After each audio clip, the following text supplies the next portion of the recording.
Hello and welcome to a almost close to regularly scheduled episode of League to the Max or whatever. I am your host, Bryan Andesian Espinoza, and as always, I am accompanied by your good friend and mine, Mr. Eric Watkins. How are you doing today, sir? I, hmm, hmm. I'm digesting this new music we got going on here. You mean the regular theme? Yeah, I wouldn't quite say regular yet. More regular in quotation marks for right now. Making me feel some type of way, and not in the way that you would normally think. Oh boy. Well, enough of that aside. We are back. For those of you who missed us over the past couple of weeks, like we said in our last show, we decided to take last week off after all of the craziness that was Worlds and the almost nonstop coverage, and W2M Network trying to rearrange its entire daytime broadcasting schedule for this show to happen. We decided to take last week off, and Monday was free agency day. Yesterday was my birthday. So here we are today. And see, I even had a whole birthday boy bit thing that I was gonna do or get ready, but things happen. Who's to say you can't do it now? Because the timing and everything isn't right. Not to mention I forgot where I had put all the stuff, and it would take me too long to get it again. Well, I mean, I celebrated my birthday on Monday. I went to a hockey game and a fight broke out. I mean, I went to a fight and a hockey game broke out. I mean, I went to a hockey game and a fight broke out. Yeah, well, it didn't end up in a tie, so I really wasn't happy either way. But then one of the teams lost again to my team, so that made things exponentially better. That's for Hockey to the Max, the newest show from. I'm just kidding. Dear God, imagine us doing a hockey show. Well, I mean, to do a bit of a callback to a couple of other shows, one in the archives and one we're a big fan of, and that's Hockey Talk. Yeah. There we go. We'll turn the lights on a little bit here, make it a little bit easier for people to see how sleep deprived I am, even though I've been sleeping like crazy today. So shall we get into it? Well, I mean, if you're sleep deprived, you better well have gotten a damn good birthday present from a certain someone.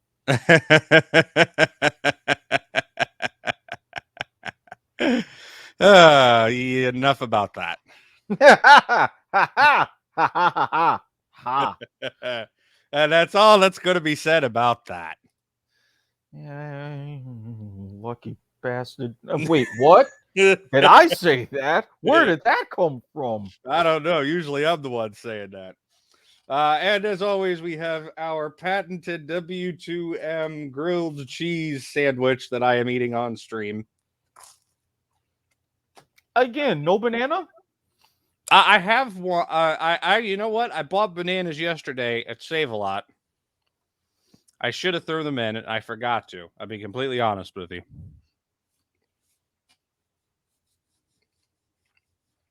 I just wanted to make something quick. Well, you chop up the bananas, it would have only added about an extra minute or two. Damn. Well, again, I could actually completely forgot. So, well, for next time, be like Pepperidge Farm. Remember. So, for those of you who are tuning into the first time, welcome to League to the Max or whatever. This is the newest podcast from the W2M network, where I talk about all things League of Legends and really Riot games in general, with a focus mostly on League. We talk about LCS, LEC, LCK, all international pro play. Occasionally, we talk about our personal lives on here as well, hence the whatever part. We are almost to our regularly scheduled time and week, aren't we there, Eric? Well, we say almost. Remember when we discussed those grand plans on our tournament in review? We're getting closer to that, but don't be surprised because we did warn you in advance. We're not going to be back next week, but come the end of the month, when you're over your food coma and Black Friday, Cyber Monday, however you decide to shop, that's when we'll be back on our schedule to really get things going, ending November into December and moving forward. Yeah. Yes, we are definitely taking next week off again for the holidays this time. Not because we're lazy and don't want to do a show and that there's not a lot of content out there right now, because that's I don't want to say farther. I don't want to say farther from the truth, but we'd definitely be stretching into whatever territory if we did that. But yes, we will definitely be back at the very, very end of the month on the 29th for our first actual regular show at the regular time slot, or at least regular day of the week. I don't know if we've come up with the regular time slot yet, but we'll work on that. Yeah. So today we're talking about free agency day, right? We've had a couple of days now. Contracts expired on Monday.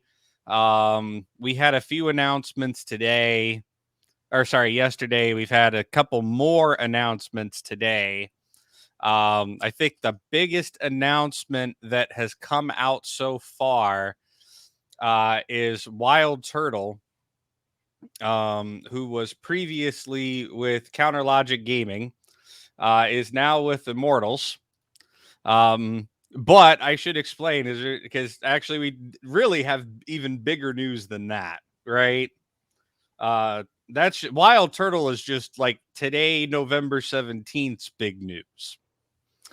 I think the big news overall for free agency is what the hell is Counter Logic Gaming? Like, what the hell is CLG thinking, right? They dumped their entire roster and their coaches. Yeah. Like you want to talk like I don't know the last time I saw like a full on scrap and rebuild like that. Did they give a reason why? I have not found one. Admittedly, I have been a little busy the past couple of days. To excuse me. To kind of, figure that out, but we do have a tweet.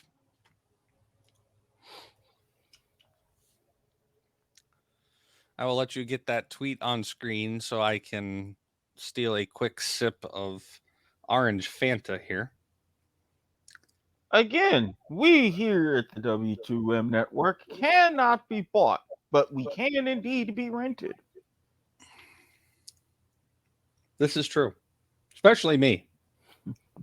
Or as someone who, as you'll know on the kickoff tonight, who can be bought, but I will only speak of that if there's a certain fulfillment that she remembers involving unicorn makeup, and I'll leave it at that.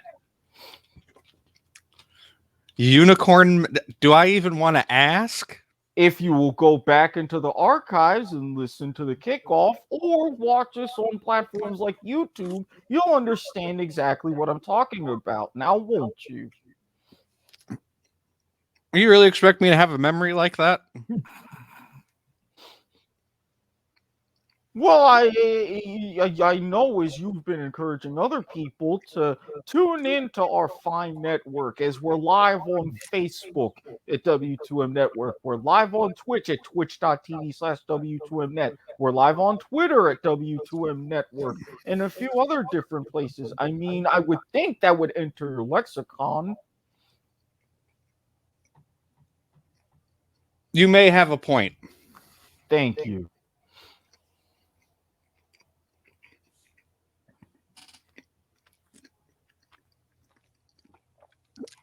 But yeah, no, they dumped like everything, right? They dumped their entire starting roster. They also dumped Keel, who is I believe was their substitute jungler.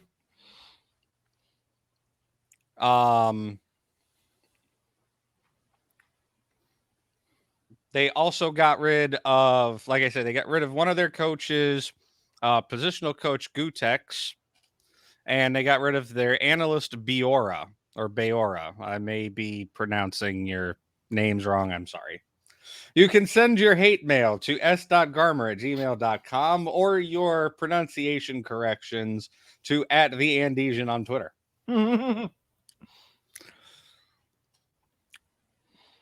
So, if I'm guessing right, Finn, Broha, Broxa.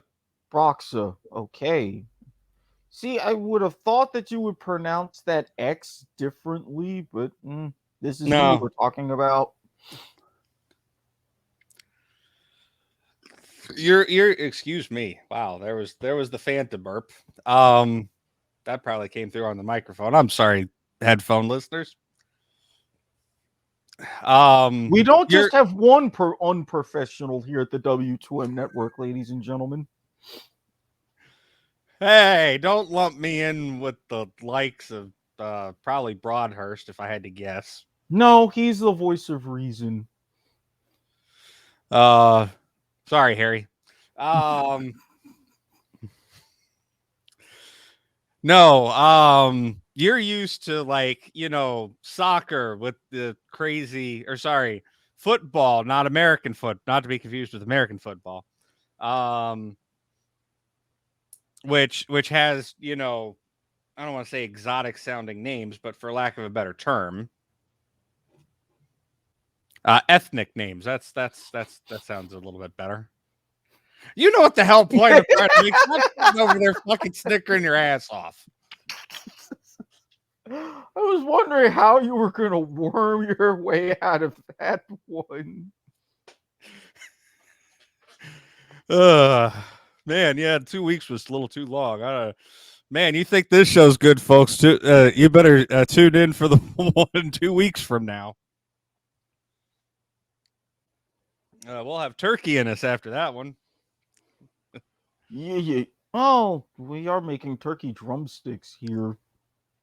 Yeah, as probably part of our getting Thanksgiving dinner, but we're not going real traditional this year. They'll probably pick up a turkey. I saw them at I think it was 19 cents at one of these circulars this weekend. So Not bad. Yeah, no, that's you're used to the more ethnic names because of football. Mm-hmm. So I can understand why you would want to not pronounce that, or you would pronounce that the way you did. Okay. These are gamer tags, not actual people's names. Well, yes, I get their gamer tags, but even then, it's not like back in my day where you could clearly tell leet speak that you had to translate. Yeah, you want weird names, just take most of EU's and most of the players from EU have weird names in them. For example, like Finn, right? It's Finn Weistel, I'm going to assume. It's got the A with the little circle over it. Oh, And So, from the Nordic and Scandinavian region. Yes. Well, he is from Sweden. Case in point. They're the They, only alphabet that uses that, and I don't even know the name for it. But I don't either.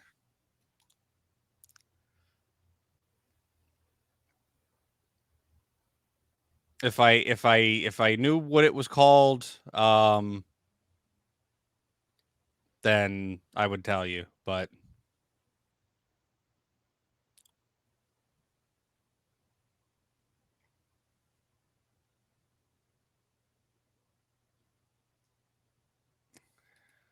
yeah.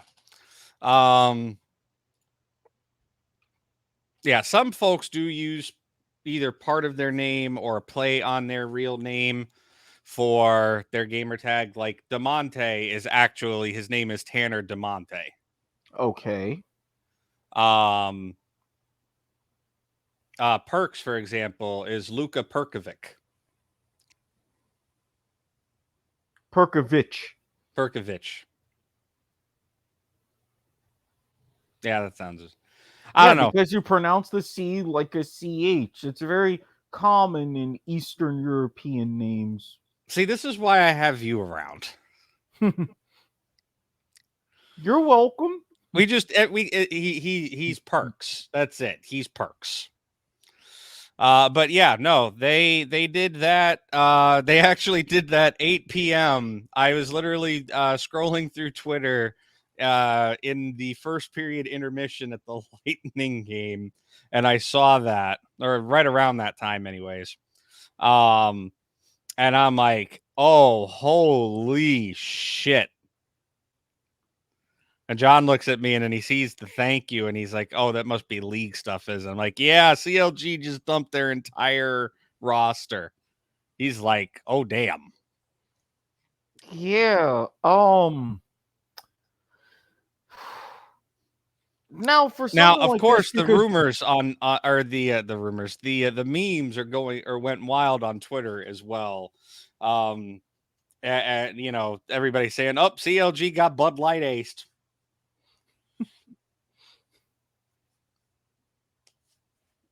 which I found funny. Not gonna lie, but yeah, no, that was pretty big. Let me take a look here. At other things that have happened this month, right? Outside of the LCS, because remember, this is a North American podcast. We're going to focus primarily on North America, but we can talk about stuff outside of North America. There's nothing to stop us. Perks is officially confirmed to be leaving Cloud9. A team he is not signed officially with another team yet. The big rumor, I believe, was Vitality. Hold on, where shall I the pull hell up the was it? rumors page? I got it here. Yeah, I'm trying to find it.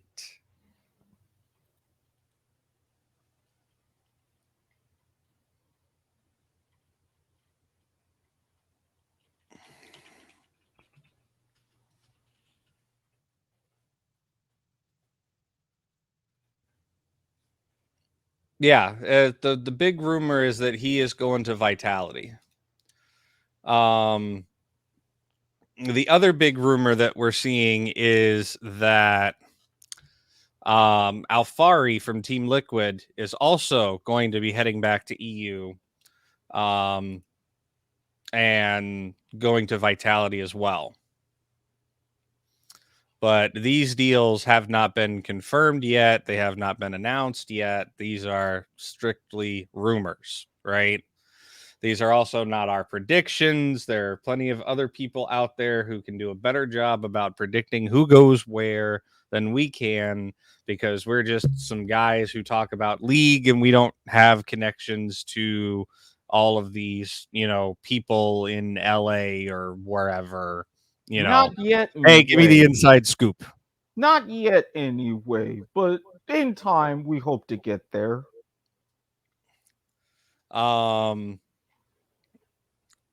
So yeah.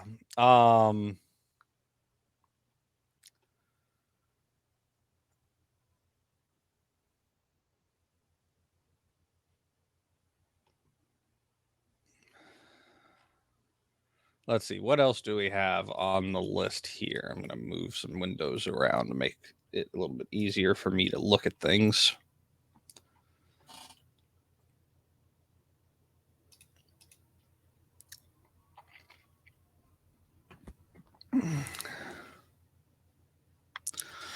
So Lost is going to be joining the former 80 carry for TSM is going to be joining Golden Guardians. Golden Guardians actually went ahead and released, let me get that tweet here. Now, obviously, a lot of these are all pending Riot approval, right? Like Riot could step in and block any trades if they think it's like, against competitive integrity or, whatever have you. So basically preventing collusion. Yeah.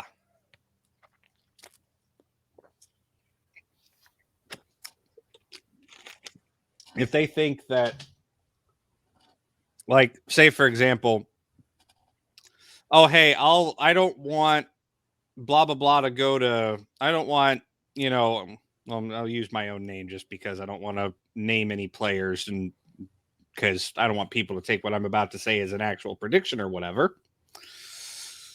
Oh, I don't want Andesian to go play on Cloud9. Like, say I'm playing for CLG, right? Just as of, fuck it, right? Just for scenario purposes. Say I'm playing for CLG and Cloud9 wants to or TSM wants to pick me up, right? But Cloud9's like, I don't want him to go to I don't want him to go to TSM. They could go to CLG and be like, look, we'll pay you like double whatever. You tell us whatever, they're paying you, we'll pay you double it, and we'll give you this and that and the rest of the other, and like, crazy amounts of collusion. That's one of the things that is there to stop it. Or that Riot's there to stop, right? They want the players to be able to choose or have an opportunity to choose where they want to go, right? Because maybe I want to go play for TSM. I don't want to ever go play. I wouldn't play for TSM, but maybe I want to go play. Are you adding caveats to your own hypothetical example? No. No, we'll talk about TSM in a moment too, because they're in some hot water right now. Like TSM needs a freaking PR. Needs a like professional PR people to come in and shut some people up. But yeah, so like for example, if I Riot wants to make it fair for the players, right? They don't want to make it so that the players effectively have no control over what teams they go to, right?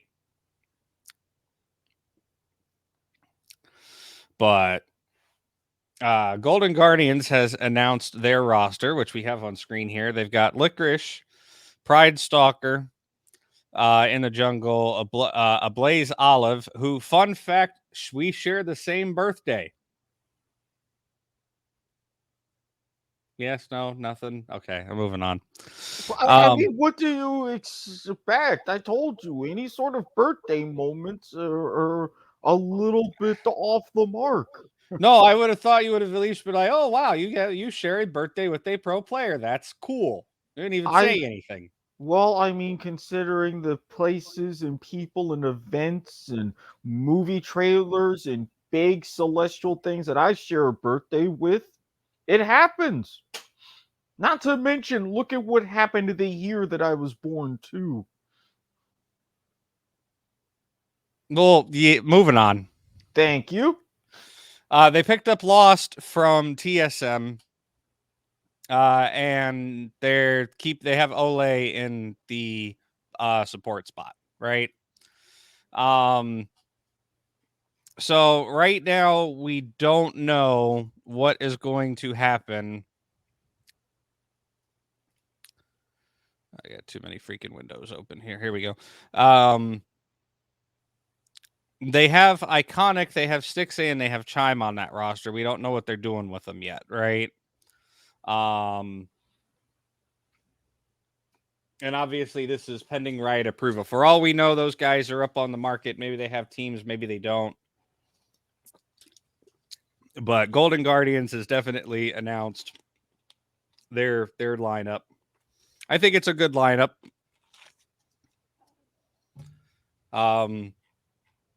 Golden Guardians, where did they end up last season anyways?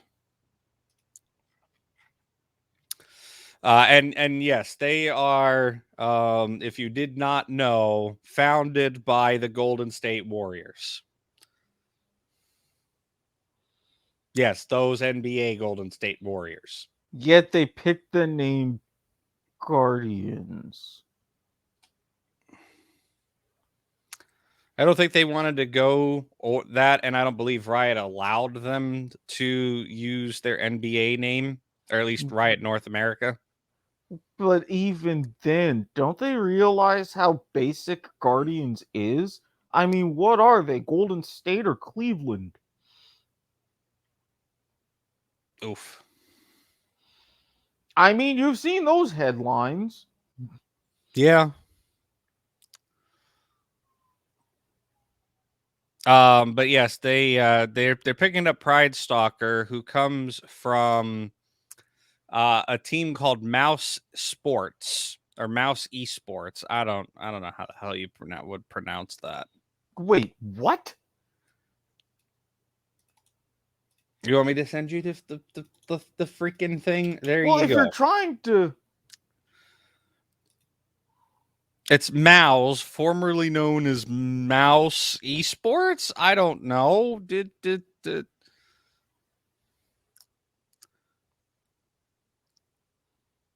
yeah. they got a guy Oh, from EU?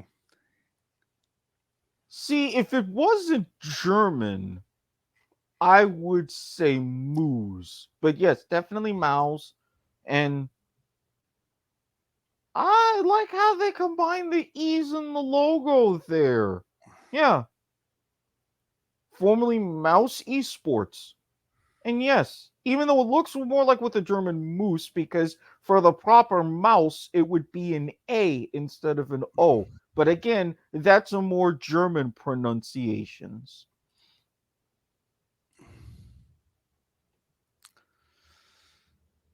But I digress. But yeah, they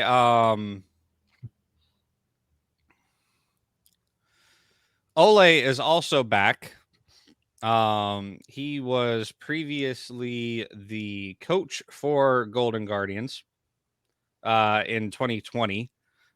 He took a season off and has now come back and is playing. So we'll see how that works. Ole is actually, honestly, he's a pretty good jungler. So he was with Cloud9 back in 2018. He was there for a good while.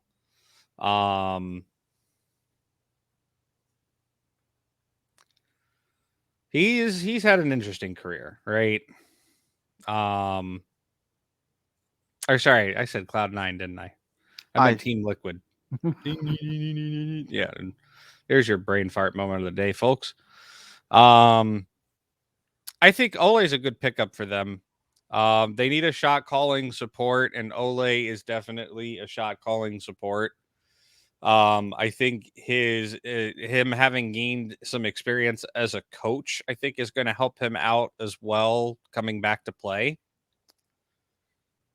So I think Golden Guardians actually have a pretty decent roster here, right? I don't know so much about the jungler that they've picked up from EU. I haven't really heard about him, but the rest of their names are pretty big names, right? And they're definitely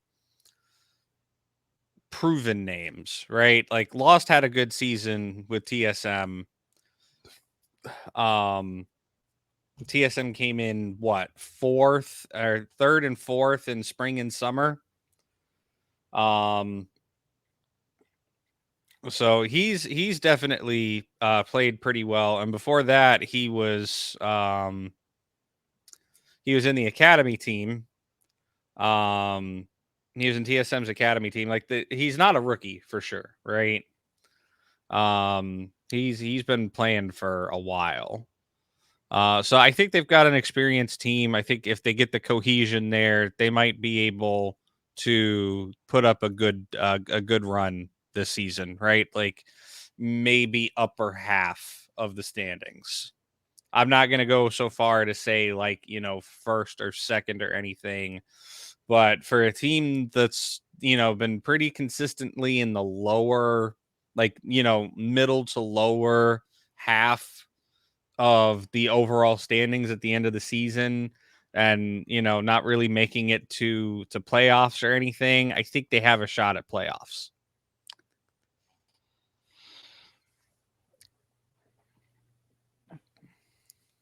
You'll have to definitely run me through more of the finer aspects of some of these particular league structures as we go.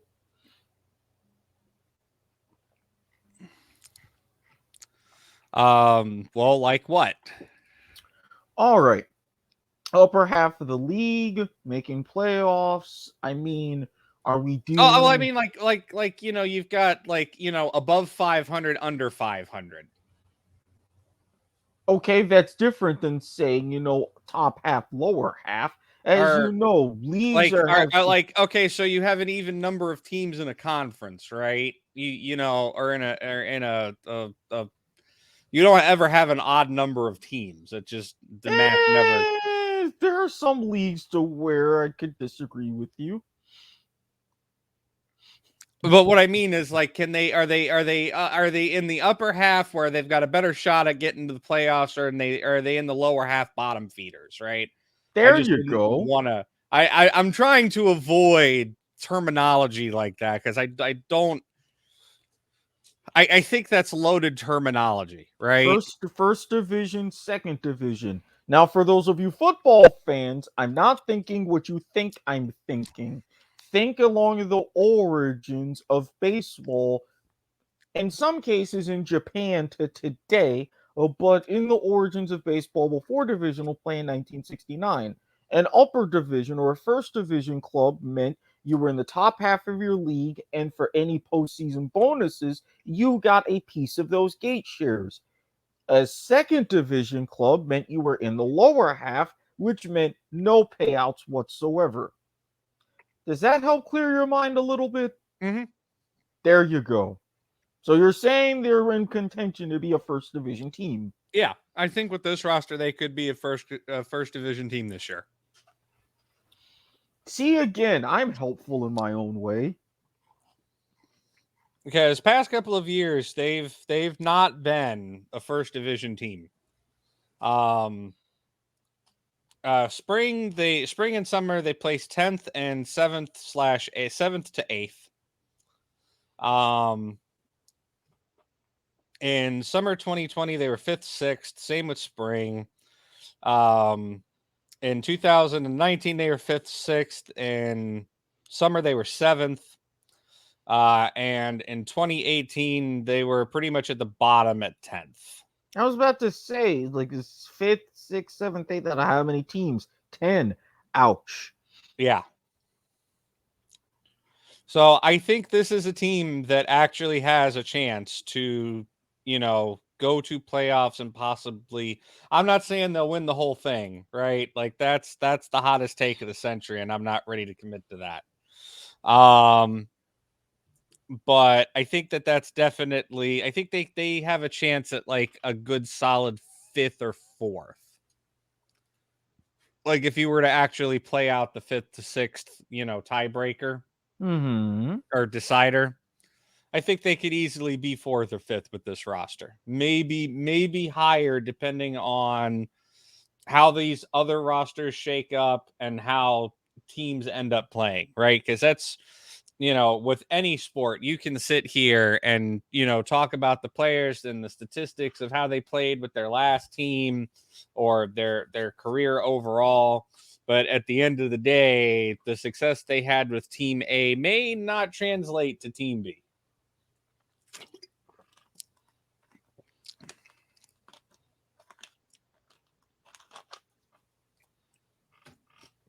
Or that's vice versa. Right. Not a case of grass is always greener, yada, yada, yada. A lot of different things have to come together. But yes, a lot of things definitely would have to come together for those type of scenarios. But as I am getting rid of some things here, I got too many tabs open. I'm starting to lose track of what I'm talking about. This is why tab groups help.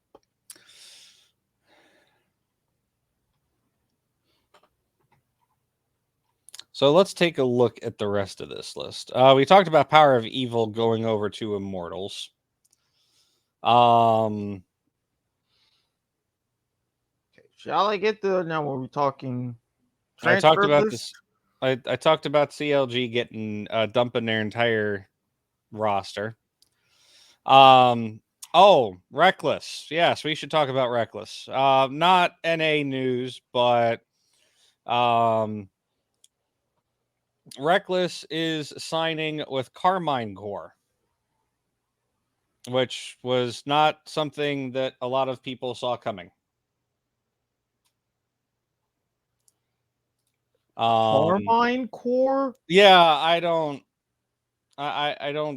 get some of these names either, but It sounds like an evil corporation from a daytime soap opera. well, well, I mean, feel free to tell me if I'm wrong, but you have the guy, the older man coming in as the villain with the gray suit. So busting through the doors, I'm from Carmine. I'm sorry, I get hardcore these sorts of vibes right now. well, everybody calls him K Core, so I don't know if that's any better. See, if we had sponsors, I could make so many jokes at their expense. I could go down a whole other set of tracks with that one. Pretty unfettered. Oh, trust me, we know how unfettered you can get. If anybody knows me from last week's episode of the kickoff, oh boy, hell, has it been a week. My ass ain't drinking vodka for a while. But yeah, no, they yeah, no, the name appears to be a combination of their two owners and founders, which is Kameto and Prime.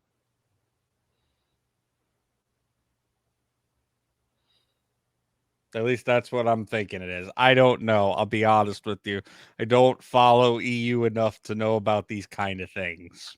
Well, I know what we're going to be doing more of as League to the Max or whatever keeps going.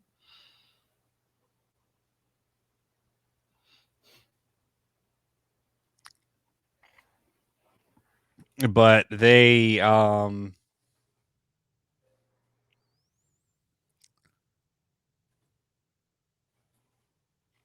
hold on one second. Sorry, I am looking up something. Okay. And again, I can put up the confirmed transfer list on screen for anybody who happens to be following along.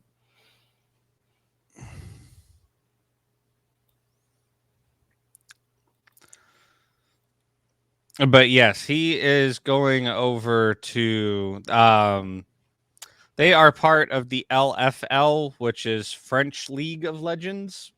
No damn wonder. It Always, is always the French. LFL is like a it's EU, but it's not like Premier EU. It's like there's Second tier. it's like it's like the minors basically.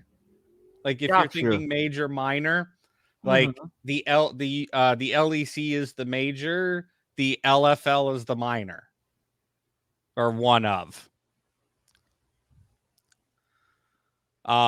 They started in 2019. They have not been around that long. There's the European Masters, right? Mhm. Um, which is pretty much how like all of EU is more or less um aggregated. But there's the LEC, which is effectively, like I said, the major, and then there's European Masters, which has a whole bunch of like sub leagues in it. Um, and the LFL is one of them. So it's pretty big that Reckless is going to a non LEC team.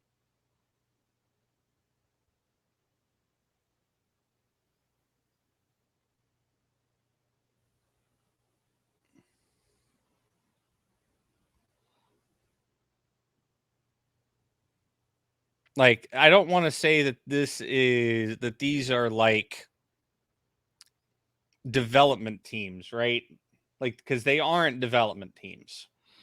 Yeah, but again, there's a difference between the At develop. least I don't think they. At least I don't feel like they're development Well, teams. and that's the difference between developmental and again second tier teams. It's you're fully fledged and everything, but it's just you're not quite ready for the big time yet.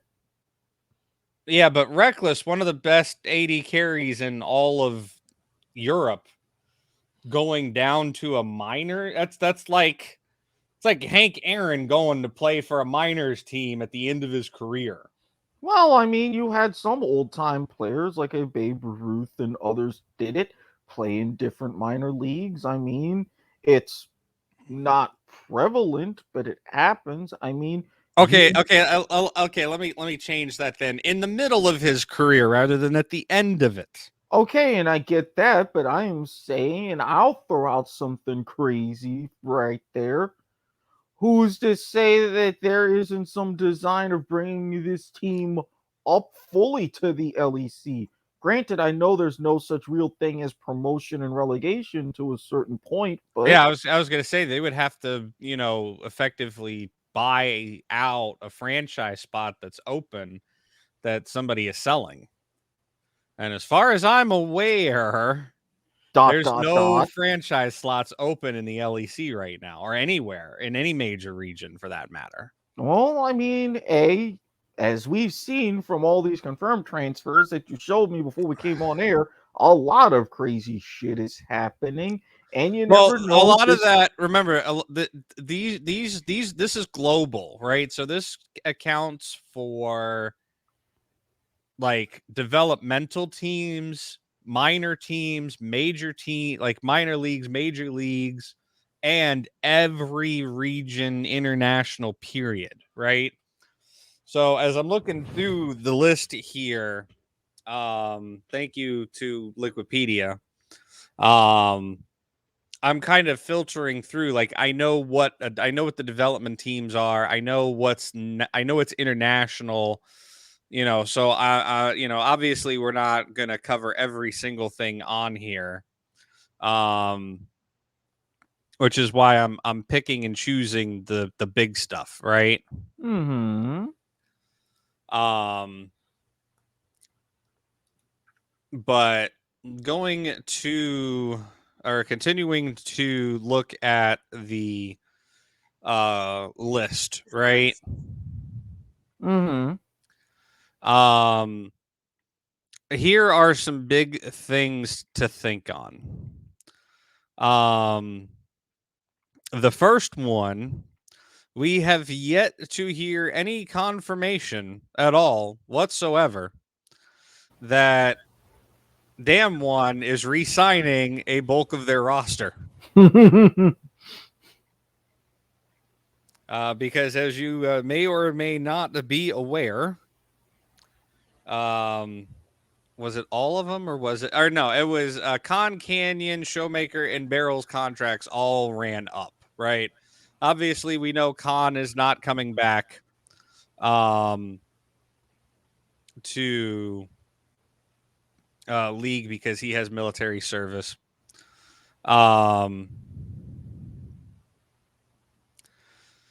So looking at this, it actually looked like it looks like right now, Canyon,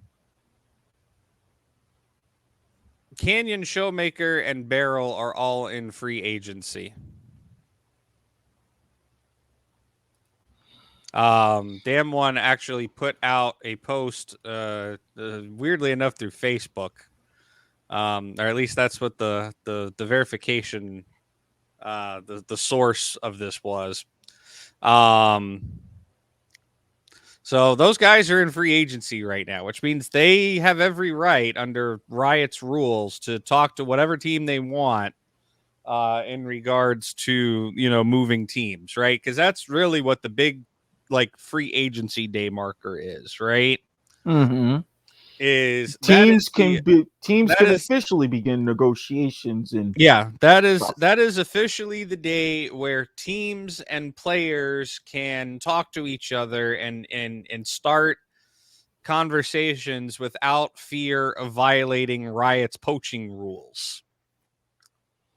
Because Riot has some very strict anti-tampering and poaching policies that do not allow players or teams or personnel or anything to talk to a player of another team with even the slightest intention of trying to get them to switch teams, even if it's at the end of the season, without the current team that the person's on being involved in that conversation and allowing for it to occur. That's why a lot of these, you'll see like right before the offseason, like right around Worlds time, you're like, oh, I blah blah blah team has allowed me to explore my options. Is basically them saying, okay, yes, I'm still with X team, but I'm allowed to talk to other people about moving elsewhere. Because if a team doesn't want to keep you around, right, it doesn't make any sense for them to, like, it's just a dick move, really, to sit there and block you from talking to anybody else and, wasting your time and their time, right? Because these deals take time to come across, right? And set up and finalize and all that. So it's kind of a dick move to be blocked by your organization if the organization knows that they're not keeping you, or you have expressed, definite willingness to want to leave at the end of your contract. It's kind of just dick move for them to force you to wait the, couple of months until the official end of the league year, right? Mm-hmm. So, Damn One in their Facebook post does state that they are trying to communicate with the three players to get them to sign new contracts. But yeah, right now they are definitely all free agents. Like I said, Khan is gone. He'll be gone for pretty much the next 2 years. Which means Damn One needs a top laner either way. So that'll be interesting to see who they pick up because they haven't picked up anyone yet.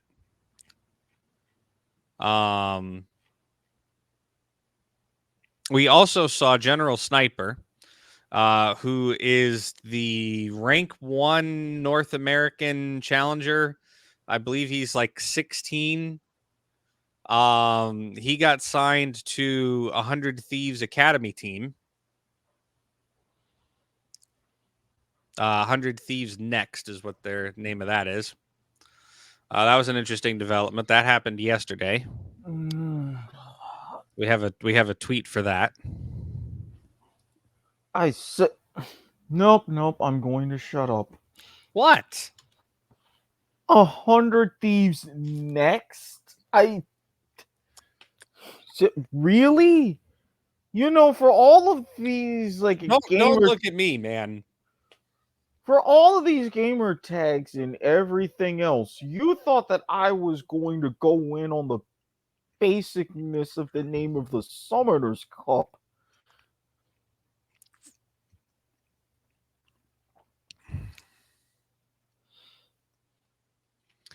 Yes, he is the youngest League of Legends player to ever reach rank 1 at 12. He's now 15. He's probably going to be 16 by the time spring rolls around, because I believe you have to be at least 16 to play competitively, unless Riot has changed some rules. You have to be at least 16.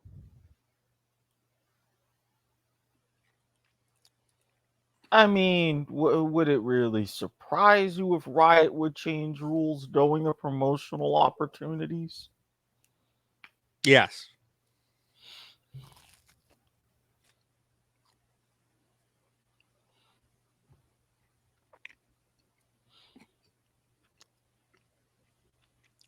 Chovy and Deft, you may remember those names from Hanwha Life. They are currently free agents. The Chovy show going on the road, potentially. Apparently.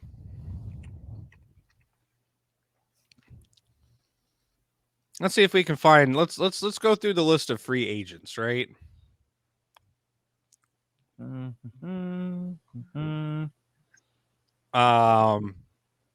That's transfer. In T1, Cuz is a free agent. And I believe that is their substitute jungler, Hoyt.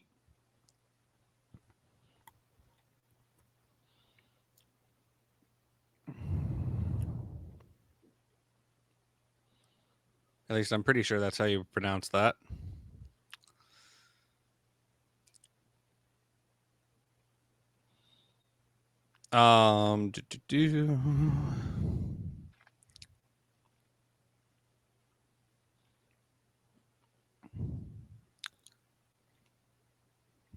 Acadian, who is a jungler for Dignitas, a pretty decent one too.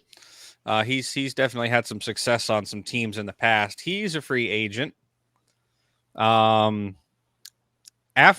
also a free agent at the moment.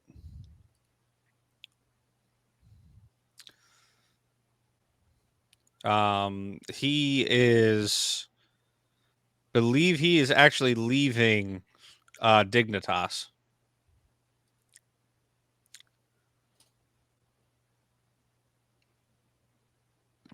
Let me take a look at who else we got here. A lot of academy and international minor league action going on.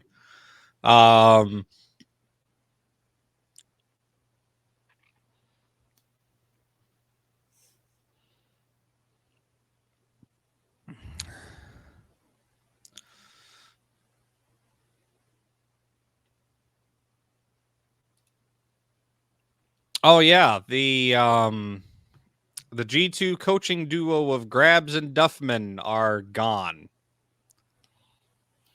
which is actually pretty big.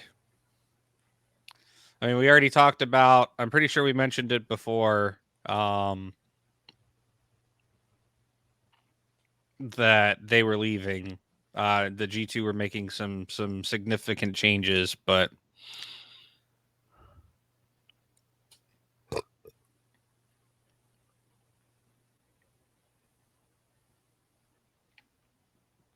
yes, they are gone. They are on the market as free agents. I think any LEC team is stupid to not pick them up. Well, you know there's going to be some negotiations going around in that regard. Oh yeah, and I guarantee you that it's a package deal there, right? Mm-hmm. I mean, they have been known their entire careers as a package deal, so it wouldn't surprise me if they both go to wherever their next team is.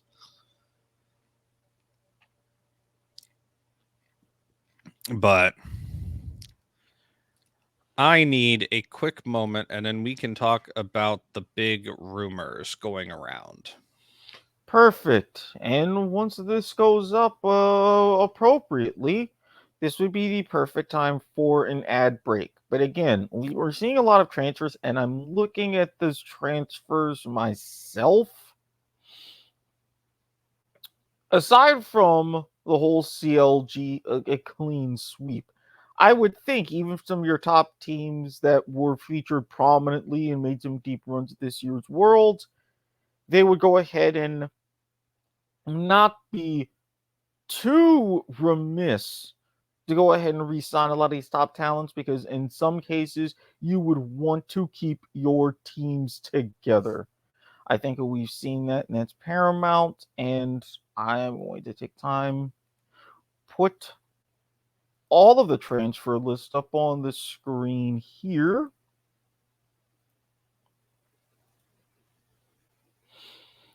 As I insisted on getting that list, and yes, it's Norton ad, go away. So we talked about Wild Turtle. Not sure about Lost. It's actually sort of curious. It was who a lot of these players in particular haven't really been signed or picked up right away. But again, we're just into free agency. ECT1 Challengers, their second tier team, I guess. Yeah, that's like a development team. That's why I haven't gone through a whole bunch of these, is because it's either people just moving to free agency, which isn't I don't think that's too huge of a deal. I think the bigger news is what team they go to rather than the fact that they're leaving a team, right? Mm-hmm. Excuse me, I'm having some sinus problems today. That's just winter time sucks for me, and allergies and sinuses. Plus, Seems I'm to be getting a over a common theme. weekend. I'm also getting over a weekend bug. I A got I weekend bug. Is that what they're calling it nowadays? actually no. John got sick last week at work, and I finally caught it from him, which was expected. Like Friday, like Thursday, Friday. And I'm finally now on like it's like putting up its last little bit of fight.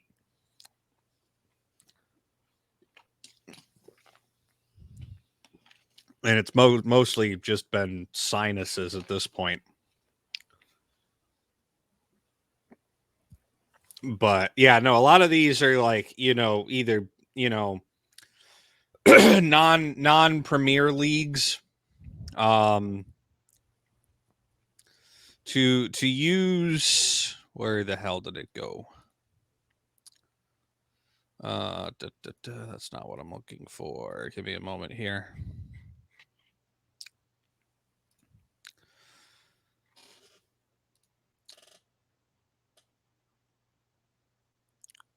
So, Liquipedia does this pretty well, right? Mm-hmm. They balance it into premier tournaments or premier events, major events, minor events, right? Um, the major regions like, China, Korea, NA, EU, Worlds, those are all premier events. Major events are like the academy teams, right? The developmental teams for major regions. Right. Japan is considered majors, not, you know, premier, not tier 1. Um You got Turkey, you got LCL, which is Russia, Australian leagues, like all of these, like a lot of Oceania is in here. Special events that aren't like on the full scale of worlds get thrown in there, like Kespa Cup goes in there, right? And then you have minor events, which there's not so many of them anymore. But this is like mostly collegiate and like extremely developed, like the developmental team.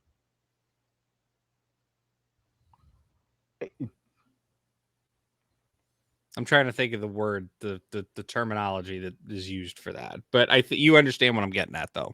Yeah, I'm pretty sure. Let me wrap this around my head. So basically, if the developmentals were like a junior side or a B team, so now you're talking more like C team?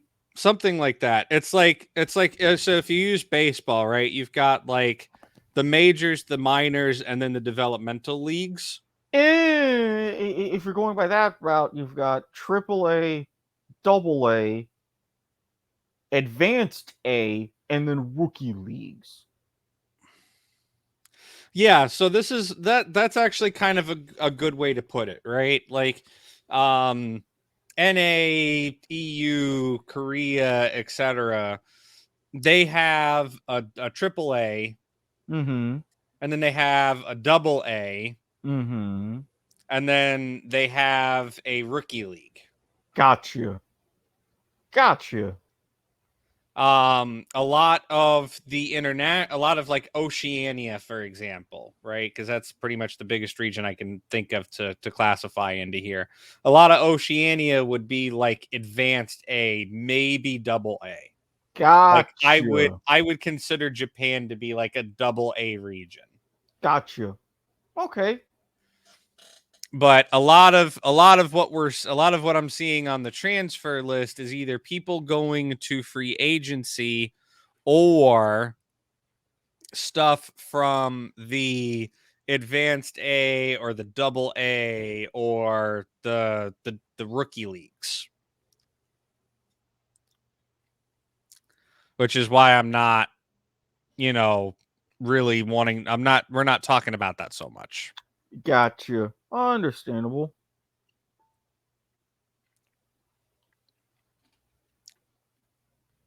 Um I think we'll see rosters lock, or not really lock, but we'll see teams have announce their full rosters a lot closer to the end of the month, right? I think in 2 weeks time when we come back, on the 29th, I think we'll definitely have more full rosters.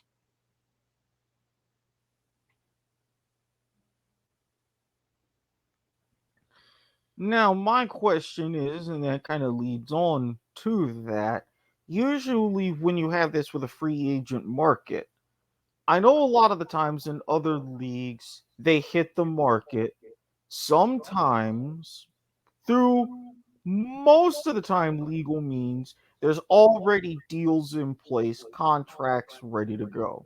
Sometimes with your lesser like free agents, it will take a little while. You go, you shop around a little bit, some teams will kick the tires, and then you'll have a little bit more of a negotiation. So in these cases, how long would some sort of that shopping around period and with some of these other negotiations for contracts and stuff go?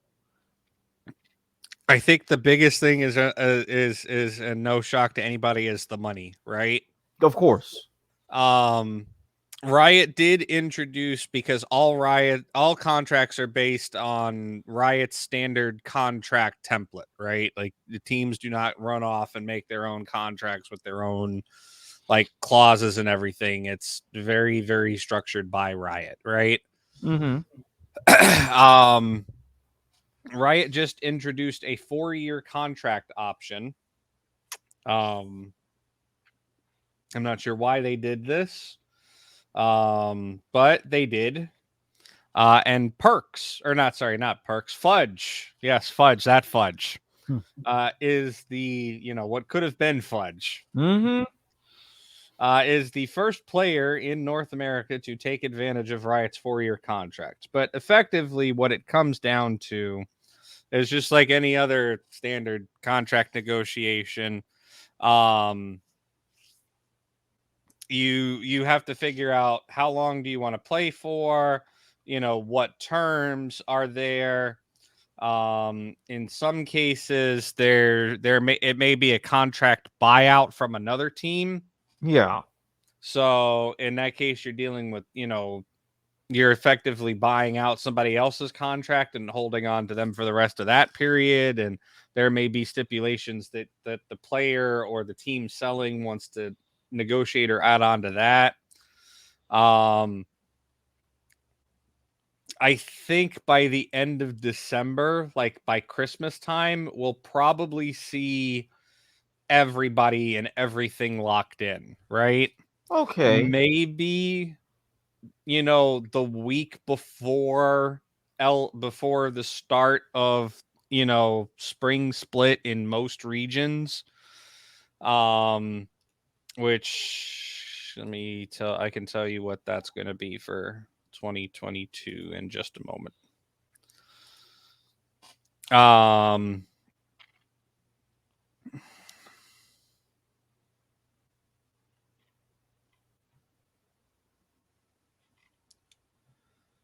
Let's see.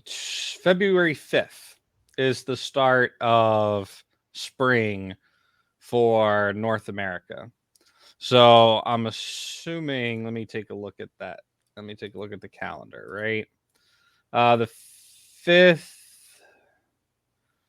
you're going to see teams and leagues spinning up anywhere as early as, I would say, the 29th of January through as late as the 12th of February. Okay, so that's sort of like a 2-week window. Yeah, 2-week golden window. And now my other question, since you brought it up, the money. Now I know with the contracts they range in different values and stuff, but normally, especially if you have a big performance, you're going to get an increase on what you would want because hey, free market value. I get that.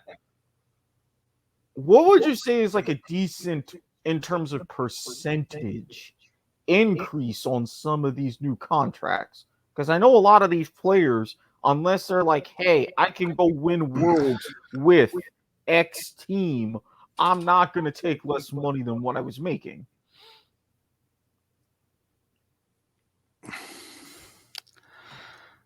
I think you don't want to go too crazy, right? Because a lot, especially in North America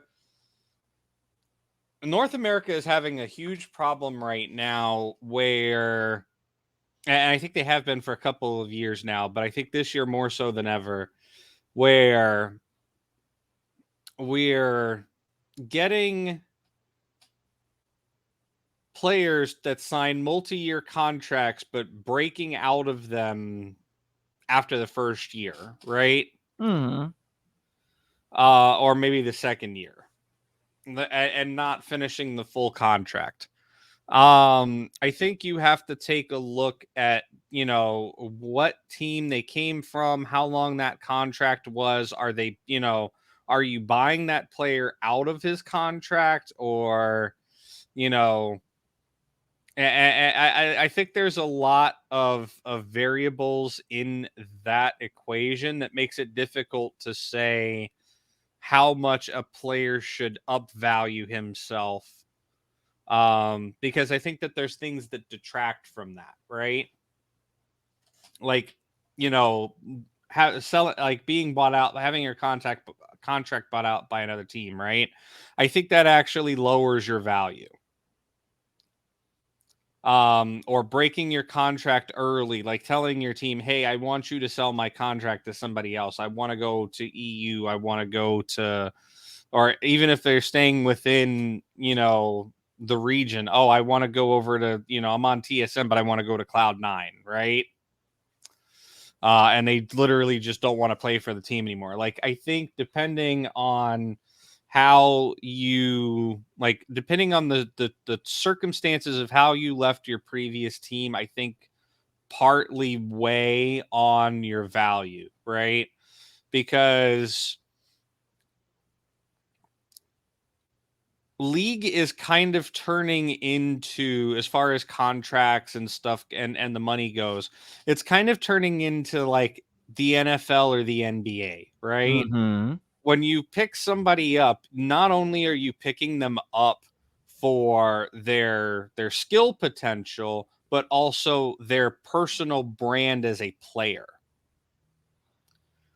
I think that the players who are more well known and have worked to establish a brand can command more money than players who, I don't want to say rookies, but either players that are like inexperienced, that haven't really worked very hard to create a brand, or are on teams where they haven't really had a lot of either domestic or international success where their name's really getting out there, right? Mm-hmm. Because a lot of these orgs make their money off of the back of merchandise sales. Like, they don't make nearly enough money from winning the league itself to sustain their league goals, right? Or their league operations, right?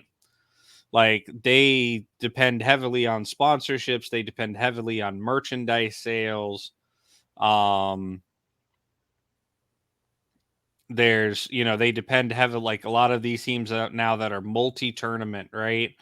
Well, one good team in one good game might, pulling in, tens of millions of dollars, might actually be going to fund another team in a that's not doing so well in another league. But, like, say for example, League of Legends, it's a popular game and they want to field a team there. Right.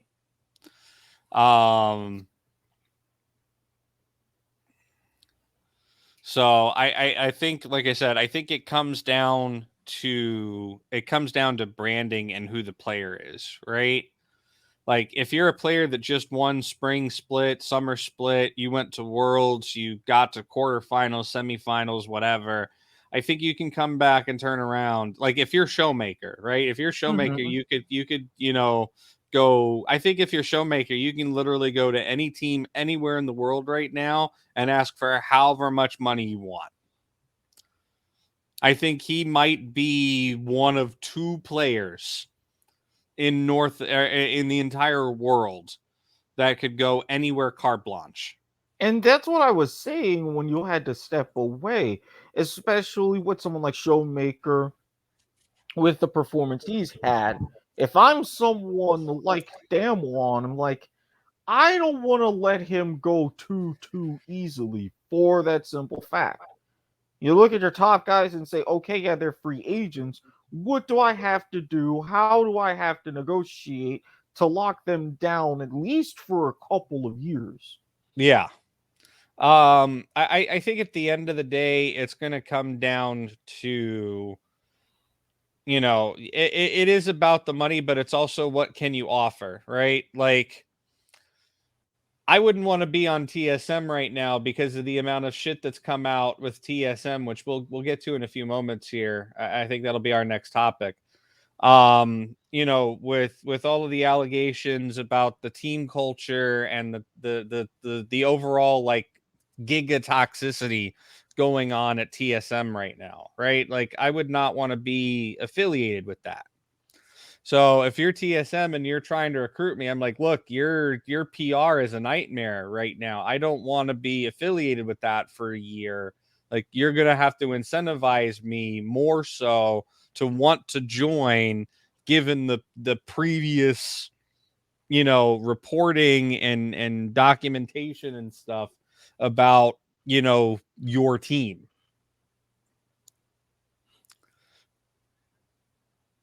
But I will be right back again. I apologize. My sinuses are going crazy. I think this will probably be about 5 minutes or so. I'm going to try to really get all this crap out of my nose. So I will be back in a few minutes. All right. My apologies. And as we were saying, as we're going to go up here with some of the other ones with the free agents, and we were talking about the B and C teams. We mentioned Showmaker as pretty much the Kobe of League of Legends right now. And if I'm Showmaker, if I'm Damwon, I'm being like, you know what? I'm gonna leave you with a couple before I go here. I'm gonna leave you with a couple of links on the TSM drama, so you can, if you want to start talking about that, if I don't make it back in the next 2 minutes or so. Alrighty. Or you can do another plug. I don't know. Do whatever, but I'll be back in a few minutes. And so, with them mentioning all that and wrapping up the situation of Showmaker being a perfect example, it's like, okay, if I'm Damwon, the minute everything is official and it can be open, I was getting on the horn with Showmaker right now and saying, what do you want? What are you looking for? How can we make this work? And I would immediately start negotiations from there. If he's saying, let me shop around a little bit first, that's fine. But you always want to be not even the back of that a player like his is mine. You want to be at the front of it, trying to finagle whatever you can and saying, hey, we know this is potentially what we're looking for. This is potentially what we need to keep him, build around him. Let's start thinking in that way. So hopefully, as this chaotic period goes on, let's see how that goes. Now, as Bryan was mentioning with the TSM drama, I am going to pull this up on the screen, this first link. Okay. Double Lit saying how he really feels as far as hating the team. So why he made the decision to retire. Oh, that's not good.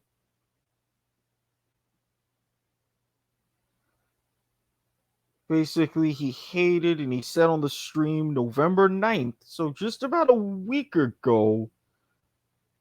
Honestly, I fucking hate TSM. Okay. So Sword Art, a world's finalist and sought after support from the LPL. Okay, so everything it seems like it was okay. Oh, oh, oh no. No, no, no, no, no. This is. Oh, I can see why this is ugly. Sword Art was 2 years, 6 million last year.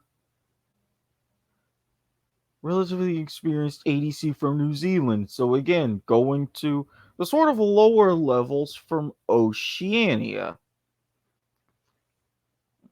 Team finished end of the season behind Cloud9, so they didn't even get to Worlds. Extremely discouraging for both staff and players who work with someone who is constantly ambivalent on whether he wants to play or retire. So that's Reggie's side of it.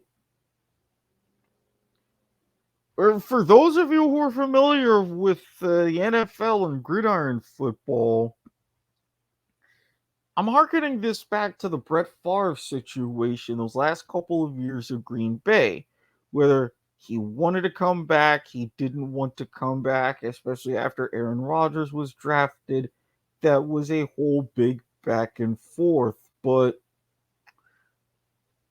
while they're trying to spin it that way, this seems like it's a horse of an entirely different color.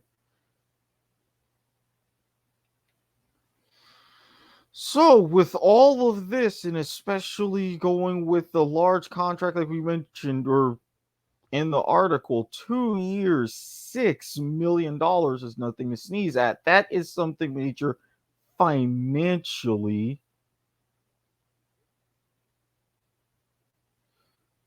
And then in terms of their response,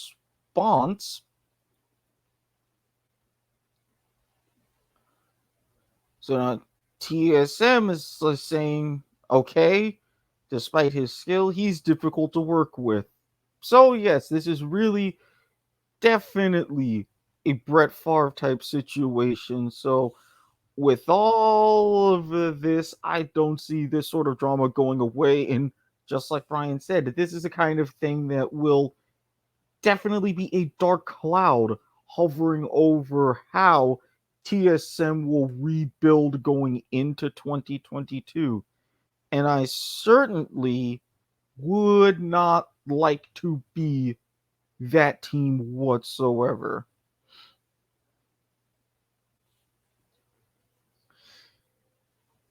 Oh, this is going to be bad. Changed his mind about retirement when compete GSM signed Power of Evil and any good support player, no matter what language they spoke. Interesting particular phrasing.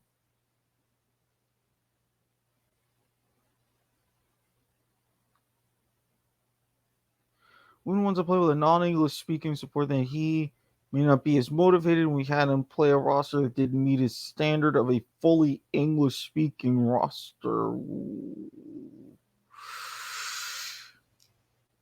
Oh, this has some certain connotations to it. I will say that much.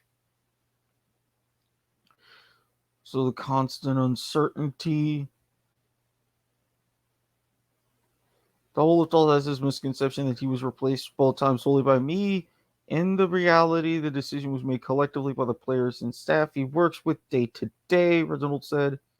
Even after Sword Art committed, we collectively thought that committing to Lost was the best decision at the moment, is building around a developing player rather than a player that constantly flip-flops on wanting to play and would be better for the TSM in the long run. This, I'm still getting Brett Favre vibes. I am still getting Brett Favre vibes. So as soon as Ryan comes back and dealing with a sinus issue, I'm going to make that mention to him. Because this is a team in TSM, as I mentioned, third year out of 4 that they failed to make Worlds. Oh, and Barcelona's getting a team as well, so I'll be mentioning that to him. 3 years out of 4 that you're failing to make Worlds, these kind of runs are really unacceptable, and you have to wonder, for a team originally posed for such major success, how do these sorts of things happen? How do you get to the point to where you have not just these blips, but in these cases almost a drought of even making the world championship, let alone being successful when you get there? Now, I'm personally unaware and see, oh, if this is just an isolated issue in of itself, if it's part of TSM's grander history. No idea. But these are things to be looked at. And again, going back to Bryan's point, if you've got this hanging around, a lot of your top free agents, or really any free agents, especially tier 1, they're going to be looking at you with a bit of a bigger microscope and saying, or magnifying glass, and saying, get this done and we will talk. Otherwise, it's just a flat out no, and personally, I would not blame them whatsoever. And also, before Bryan gets back, I'm going to take the time to thank everybody again Currently broadcasting live on Facebook at W2M Network, twitch.tv/W2Mnet. Give us a follow there so we can help reach affiliate status. You can go ahead, follow us on Twitter as well, twitter.com/W2M Network. I am at Squid Sportshead, also broadcasting live there on Twitter. Bryan at the Andesian. Go ahead and let him know about all the craziness I'm talking about just now and wondering if I'm right or way off base. I wouldn't be surprised at either one. And once we get this going and everything is done, we'll be working on getting everything together to upload this to YouTube. So give us a follow on our YouTube channel, W2M Network. For right now, everything is smooth sailing. So we don't have to worry about any bans or anything like that. We're good to go. Do not fret. And for those, of course, of the oral persuasion who only like to listen to your podcast, that's not a problem at all. We're on Stitcher, Spreaker, Podbean, Castbox, Overcast, Spotify, iHeartRadio, Apple Pods, Google Pods, pretty much wherever there is a platform that hosts a podcast, you can be absolutely certain we are on it. Thank you very much for all of everybody that's out there sticking around, helping us grow the network. We really can't do it without fans like yourselves. Now, I am personally wondering, especially after all this, not the tab that I was looking for personally. Winsome here going to Cloud9. So I did hear what you were saying. Good. I'm interested in this Barcelona team, but we talk about that in a moment. Yes. You want to know if it's been there since the systemic problems have been there since the beginning or they're recent? I can answer that in one sentence. And anybody who knows TSM or old school League of Legends will understand this reference. Fucking Bay Life. That bad, huh? Well, I mean, it's been there. I think the culture's kind of been there since its inception, but nobody really wants to. I don't know if I want to say own up to it, but pretty much. Yeah, nobody wants to own up to it. And I don't think it's really nobody wants to own up to it. It's Reginald doesn't want to own up to it, right? There's a famous clip. I'm gonna see if I can find it on YouTube real quick. And am I also right in saying about the whole thing with Brett Favre his last couple of years in Green Bay? Oh yeah, no, I think you're spot on that. I thought so, because it's like on the one side, he's like, yes, I want to play. I don't. I want to do this. I don't. Coming back in certain conditions. I can understand the team not willing to meet all of his conditions based upon certain circumstances. But then at the other same time, you've also got to compromise in your own way rather than just give him the boot. So this is even uglier than people would think. Yeah, like here's a clip. I was trying to find one, but this is the one I found. Like there is historical evidence in whatchamacallit. Like this clip is from 7 years ago, right? Oof. Like 2013. That's like 7-8 years ago, 9, something like that. What the fuck? Reginald is the guy behind the driver in the rear driver passenger seat. Think of something creative to say. You're good at that. What? Think of something creative to say. Like, I don't know why you would say that's the only reason why. No, yes, no. It was the game losing play. Yeah, that was the game losing play. But like to say that Turtle was the only reason why we lost. No, I'm not saying that. That's the only reason why we lost at the end. Well, you said yeah, because he caught Ezra, so we lost right there. That's why we lost right there. I'm saying that you were saying that Turtle getting caught was the reason why. By the way, pause that for a second. Right. Yeah, See, because you don't know, but and maybe the folks that that aren't watching us. Oh no, you can leave it on screen. You can leave the video on screen. I'm pointing something out. You see the guy to the left of Reginald? Mm-hmm. That's the guy he's flaming. That's Turtle, which is Wild Turtle. Just notice it, and unfortunately, this video is a little bit difficult to. It's a little difficult to convey for the folks at home, but pay attention in the video. I don't want to watch. I don't know if we want to go through the full 4 minutes, but so far, the entire time that Reginald has been talking about Turtle, he has not once turned around, looked at, or even acknowledged Turtle's presence in the car. I'm sorry. There's being a dick, and then there's that.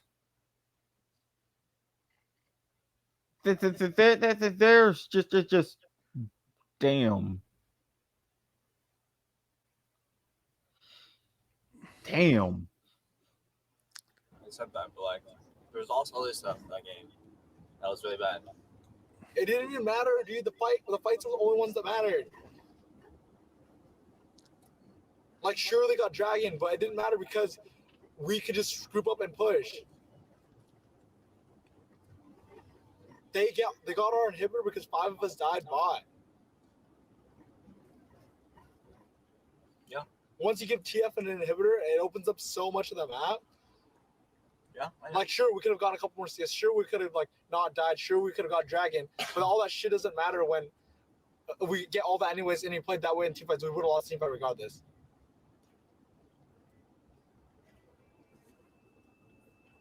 Are you arguing just to argue with me? No. It feels like you're just trying to put it all on Turtle. No, I'm not putting it all on Turtle. No, you are putting it all on Turtle. Okay. Yeah. He really fucked up. No, yeah, you are. Yeah. Okay. He really fucked up. Yeah. Still nothing. So Just say why are you arguing with me about it? It's so true though. That he was the only reason why we lost. So why did we lose the game? Still. Because of multiple stuff. But Reginald does this. This is not new, right? He got caught. I mean, The problem, the thing of it is now, right? And I hate to use this particular terminology because I don't necessarily fully agree with it. But this is effectively cancel culture finally coming for Reggie. Like not even day late $1 short, like day late $100 short. right. Like years late, thousands short. But no, this is not new by any means, right? Like you can go onto YouTube. There's plenty of clips, especially now that a lot of this stuff is coming to light, right? Of videos, that formerly did not have that many views on them, showing Reginald arguing with his teammates, right? There is a very infamous clip. I didn't want to pull it up because it's like 10 minutes long. Where Dyrus is sitting playing in the TSM team house. He's playing solo queue. And the house is being loud, and he like politely asks them to shut up. And Reginald just blows his fuse, starts yelling at him. Halfway through the argument, starts playing victim and forces Dyrus to like apologize and shit. It's just absolutely sickening to watch. Like I've seen this before, and you know why, but it's just it's absolutely sickening and almost flashbacky.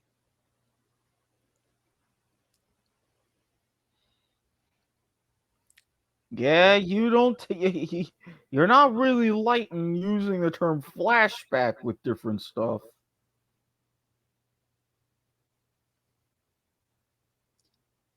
But no, it's part of me is glad to see it coming to fruition like this.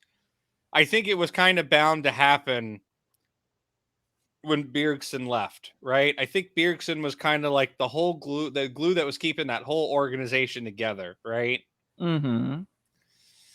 I honestly would not be surprised if TSM ends up selling its franchise spot in the next couple of years. From a PR perspective, nobody wants to be a TSM fan right now, right? Like, even longest of long-term TSM fans are abandoning the team because Bjergsen left, right? So you had the kind of last hope fans of, okay, well, we still got Bjergsen, it's all good. Even they're like, you're losing them, right? Right. And that's huge. You've got all of this shit that's coming out that says that your former mid laner slash founder coach or slash founder slash coach or former coach, anyways, is, I don't want to say a piece of shit, but a piece of shit. I don't like disparaging people, but Sometimes it's necessary. it's, I don't like the drama, right? I think the drama, yeah, sure, it makes for some interesting storylines. It makes for a good couple of media cycles, but somebody like Reginald, I don't think, especially in 2022, should not be in the position that he's in, right? No. Like, he takes charge and like executive overrides shit a lot from what we've heard in the past. And he likes to make decisions about the team, especially the League of Legends team, like going above and beyond his front office and his coaches, right? Like, think of it, if I could put it in football terms, right? Think of it as Robert Kraft telling Bill Belichick exactly when, not even telling Bill Belichick, telling the players directly when to do, like, what play to run. That's the best example I can think of. Like, Robert Kraft is telling, we'll say Tom Brady, because Tom Brady. Robert Kraft is telling Tom Brady what run to play. Yeah. No, everybody would be like, yeah, you're the owner. Stay the hell out of it. Yeah. No, that's exactly what's going on here. It's been documented that that's what's gone on there at TSM. And I think TSM is like in a really, really is going to end up in like very bad shape over this, right? Because the other thing that I'm thinking of is if a TSM started off as a league org, but they've expanded into other games, and I kind of have to sit there and wonder, is this kind of behavior happening from Reggie to other parts of the TSM org in their other games as well, right? Mm-hmm.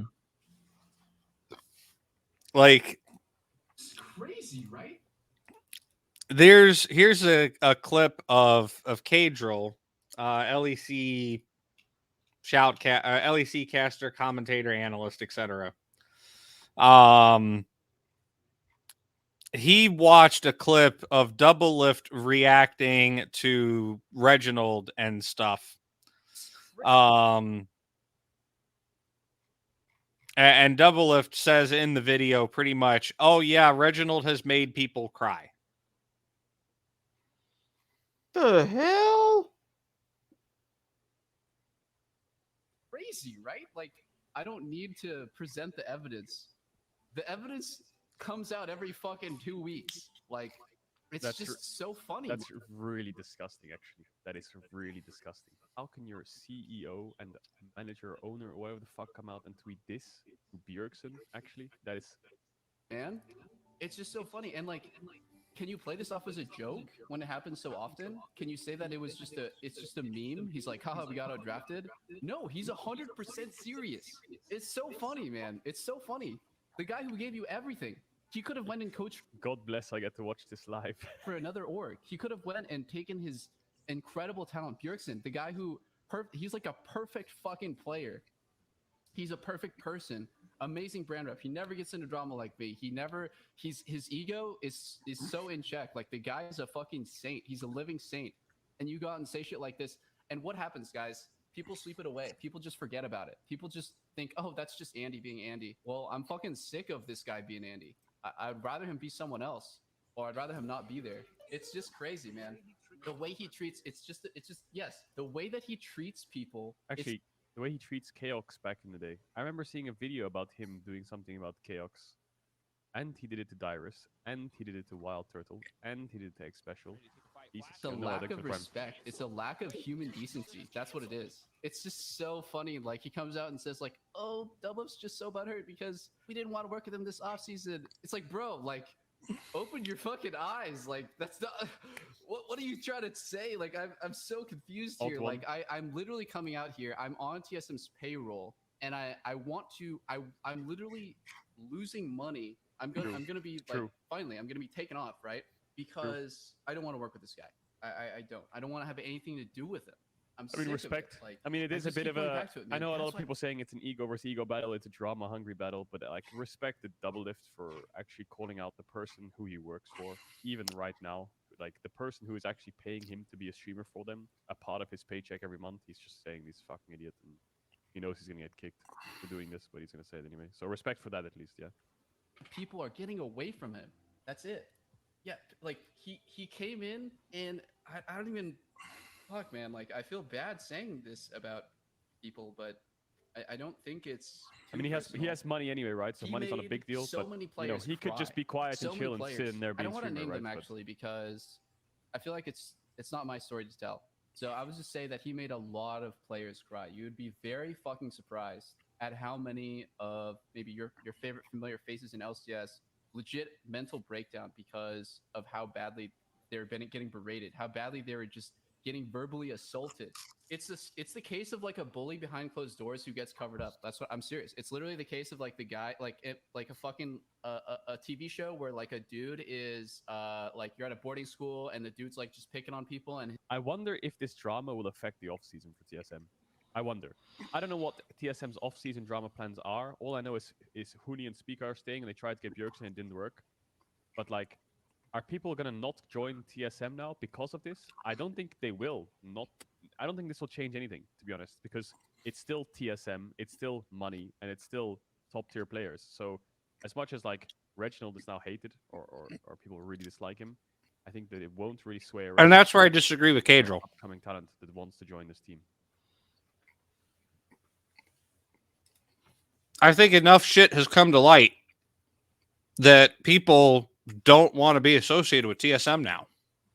Yeah, with something like this, if it was just like one or two little things, you could go ahead and potentially say ignore it or this and that, or get rid of a person that's the problem. But now, if you looked at the date on that YouTube video, it's from the 11th. And usually today on Twitch, they upload clips like this within about 24 hours of a stream, right? Mm-hmm. So it's safe to say that this is about a week old. Yeah. And clearly there's a little bit more that's come out over the week, right?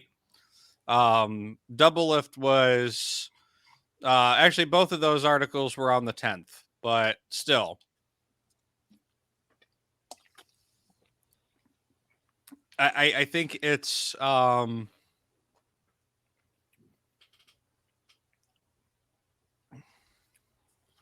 I think it's safe to say that right now it's not a great day to be a TSM fan, right? Nope. TSM fans have kind of historically been regarded as, I don't want to say cringe, but for lack of a better term. Mm-hmm. It's cringe-worthy, though. It's cringe-worthy. But yeah, no, I think if you're still a TSM fan after this, it's hard to not off the bat label you as a toxic cringe person, right? Mm-hmm. Like, how do you still support this team when their owner is this toxic and this cringeworthy? I mean, the only way that you could really support the team is by really pushing for a change of ownership. Yeah. Like you said. And I think that's exactly what needs to happen is either A, like I think Riot has to at some point step in and say, look, either Reginald is out of here or TSM is out of here. And other leagues have taken precedent from Oh no, completely incorrigible a similar. behavior. Oh no! Hold on. A similar situation to this has happened in League in the NALCS in the past. Are you familiar with the name Rick Fox?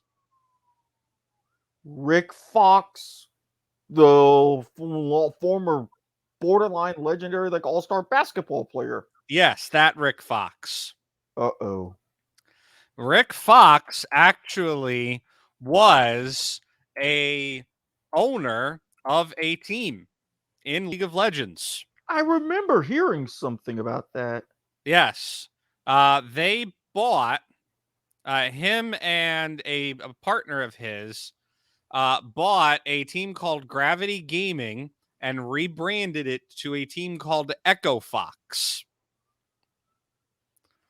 Back in 2019, Fox had threatened to leave the team because his partner, Amit Rizada, I'm probably mispronouncing that, but made racist comments against him and Echo Fox CEO Jace Hall. Excuse me. And he threatened Fox's family. In response, Riot Games launched an investigation, and they ordered Echo Fox, either to remove Rizada or it would force them to sell its spot in the LCS within 60 days. And since Echo Fox was not able to remove Rizada, Riot Games came up with an agreement to end their participation in the LCS and sell their spot, which is how we got Evil Geniuses into the league. In September of 2019, there was a lawsuit filed against Fox, ousting him as general partner of Echo Fox, stating that Fox repeatedly worked against the best interests of the company, and had multiple signatures on it from multiple business partners with in the company. Fox filed a countersuit against Rizada and Vision Esports head Stratton Schlavos, who was also a partner in the company in Echo Fox, alleging that the two partners committed fraud, conspiracy, and breach of contract. Rick Fox has since left esports and is now doing terrestrial television stuff, if I remember correctly. I know he's still doing like part-time like cameo acting. Mm-hmm. But I know he is no longer involved in esports. And it's really sad too, because he was like the absolute gold standard as far as how an owner should act and conduct himself in the league. Right? Like, I think behind C9 Jack, Rick Fox was probably the highest regarded team owner in the LCS during the time of Echo Fox. Now, and this is what I was going to bring up, because it doesn't seem fair to me that he should have taken the heat with the lawsuits and everything like he did. But I would hope that, especially in timing like this right now, if he were to ever to decide to give esports, and particularly League of Legends, another go, I'm sure LCS, or they would welcome him with open arms. Oh yeah, no, 100%. The LCS was on Rick Fox's side the entire time. Is that a fresh grilled cheese? Yes. Is I there made been 3 of them. That's the last one. You made 3 of them, yet you still didn't occur to you when you were making 3 of them not to put in any banana.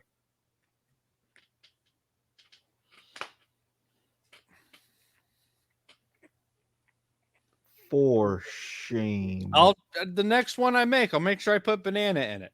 All right, you'll thank me.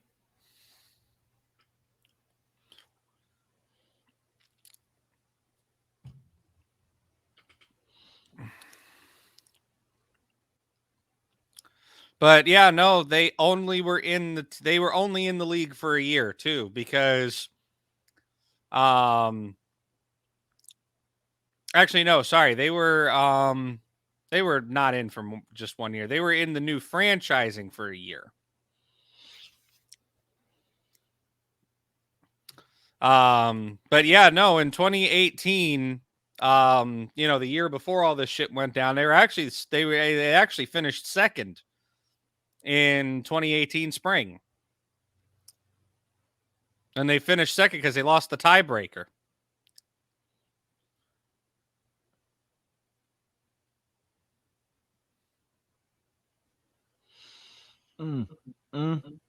Real shame. But yeah, no, this was so big that it was getting coverage on like front page ESPN when it happened back in late 2019. And ESPN, yes, they do have esports reporters, but it's very rare. Oh yeah, esports coverage makes it to the front page, much less actually on, ESPN 1 or 2. Right. The last time we had ESPN coverage on main ESPN was Spring Finals 2020, right in the middle of the pandemic, where ESPN actually aired it on ESPN Main Live, simply because ESPN was hurting for programming due to the pandemic. And actually, I don't think it was spring. I think it was summer. My apologies. Yeah, I think it was summer because this was also around the time where they had also started airing some of my Australian rules football. Yeah. They were like scraping the barrel for anything sporting that was still managing to run in some sort of virtual format. Like they were doing the virtual NASCAR races. I remember that. Oh, iRacing, and that was Fox Sports.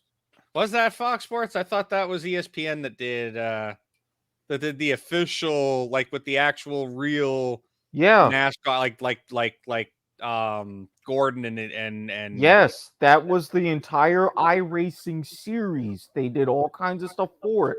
That was Fox because I saw the stuff on Fox because they still have NASCAR Race Hub and they still have the NASCAR rights. Oh well, I thought it was ESPN. My bad. I just remember seeing it on TV, and I'm like, man, we're scraping the bottom of the barrel if we're putting pro drivers playing Need for Speed on. I mean, it wasn't Need for Speed, obviously, but no, seriously, I'm not going to sit here and disparage the greatness that is iRacing. A lot of those drivers, because that's like with the Riot and League of Legends, that is the official like esports thing from NASCAR. It's a subscription service and everything. They had rules and all that for those races. It was fascinating. Especially when they did the virtual Chili Bowl races that 1 week. I don't remember that. Oh yeah, it was pretty cool. I did some digging on the actual Chili Bowl, and for a guy that's normally not into racing, that's something that if I ever found myself the opportunity to go to 1 year, I'd spend a week and go there. I would feel weird as fuck, but I would do it.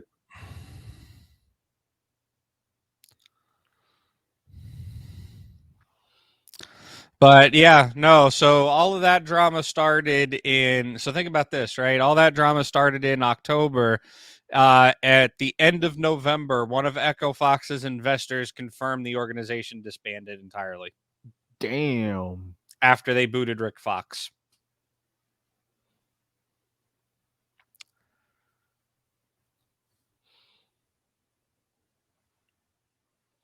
Yeah, no. Echo Fox was Rick Fox was like, yeah, I feel bad because like he loves esports, right? He had been involved in esports since like 2015, or really like very late 2015, early 2016. One quick second. Sure. But yeah, no, Rick Fox was I loved Echo Fox. Like that was a great team to root for. Rick Fox was a hell of a and is a hell of a guy. Um but there is basically the whole sidebar here is to show there is precedent that Riot will take action against a team if Riot feels that somebody, especially an owner's conduct on that team, is unbecoming of Riot's acceptable policies and stances and whatever, right? Like, to put it frankly, if Riot thinks that somebody on that team is being an asshole, and it's way too public about the assholishness of them, Riot is going to say, get rid of this person or we're getting rid of you. And I think bringing this all back around, I think that may happen to TSM, right? I think they may say either Reginald goes or TSM is gone. And if TSM gets booted out of League of Legends, I think that's the end of TSM as an organization. And I apologize for the weird background noises you're hearing there. We're having some stuff going on with our with my producer / co-host here. But yeah, I think if Riot, because I think you can't just fine Reginald or fine TSM, right? This is a systemic problem that's been going on for years. Yeah, and I mean, with something like this, Riot, it would be in their best interest to give that ultimatum right now, saying, "Hey, we have all of this come out. There really wouldn't even need for a thorough investigation because everything is such on public record." Yeah, I think Riot may come out and say we're launching an investigation, so it looks like they're doing something publicly, right? And then, behind the scenes, the commissioner of the LCS goes and, to Reginald and TSM and goes, look, you guys got to cut this shit out, right? Like, we got to do something about this. And right now, the options are pretty extreme, right? And I think if you're versed in the history of the league, and honestly, 2019 was not that long ago, right? Like all of this shit pretty much concluded right before the pandemic hit. Like November 2019. That's that's pretty much right before all the pandemic shit started, right? Because you look at the timeline for the pandemic, they said that it started in China in December. Mm-hmm. We haven't had a true full LCS season since 2019 ended, in all honesty, with crowds and everybody playing like normal and everything.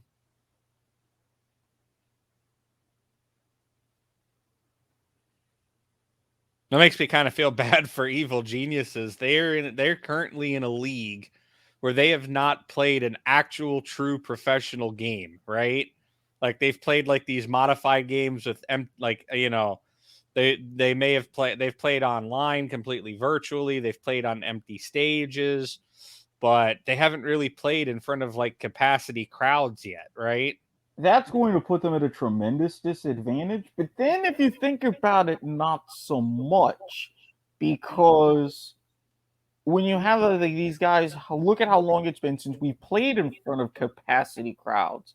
It's going to be unique for them because this would be their first time in that environment. But I at don't the know same, about first time. I don't believe the LCS suspended everything to like mid-spring. So they have, maybe 5 or 6 games under their belt at the very beginning of them as an organization.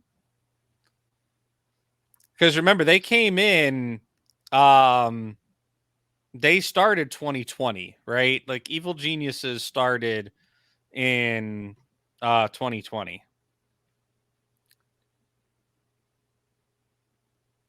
I'm trying to see if I can find Evil Geniuses.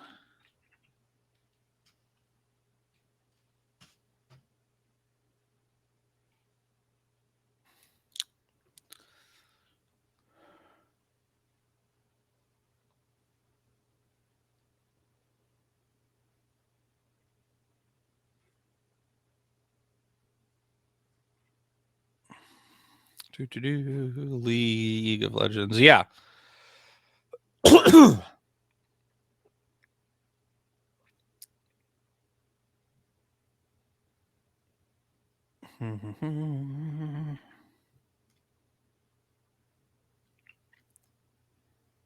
Yeah, no, they picked up their first split was spring 2020.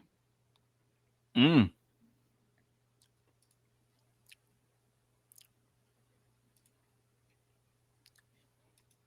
I'm going to confirm that on Wikipedia because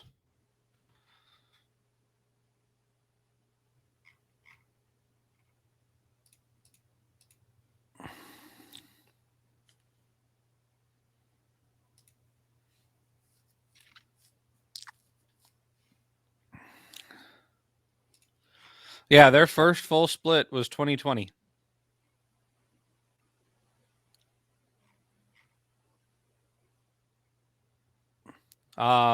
They played previously in the LCS under a different name. I don't believe it was under Evil Geniuses.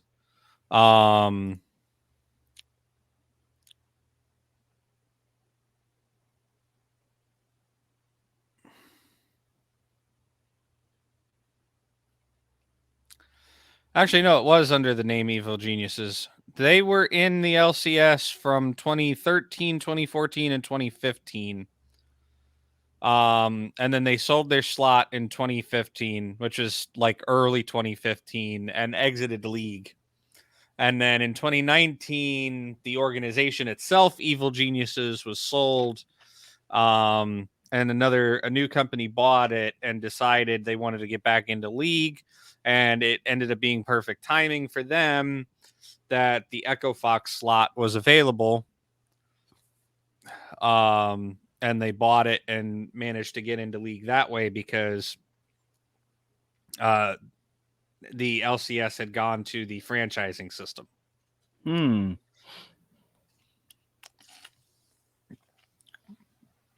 But like I said, there is precedence here within the LCS itself. Like we don't even have to go to other sports on this one, right? Sadly. As I was saying while you were away, if Riot can step in and say, look, you're being too asshole-ish, you're being too much of an asshole and it's way too public. We don't like it. Either get rid of this person or we get rid of you.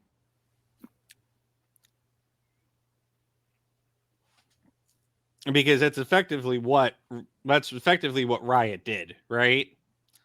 They're like, your co-owner was being it's confirmed that he made racist remarks and all of this other stuff that's against, league policy, that's against the rule set.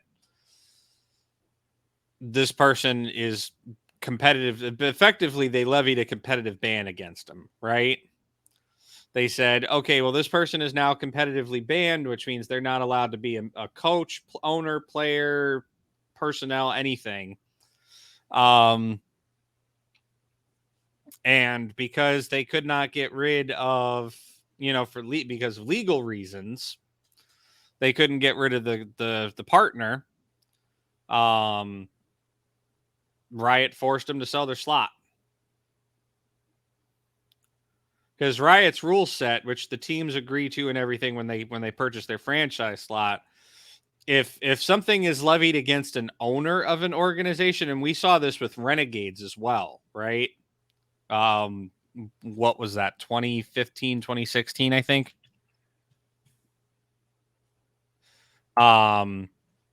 With Monte Cristo and whatchamacallit, what was that guy's freaking name? Badawi. There we go. I knew I was going to fucking remember it. With Badawi and Monte Cristo, that whole situation, that was like 2015, I believe.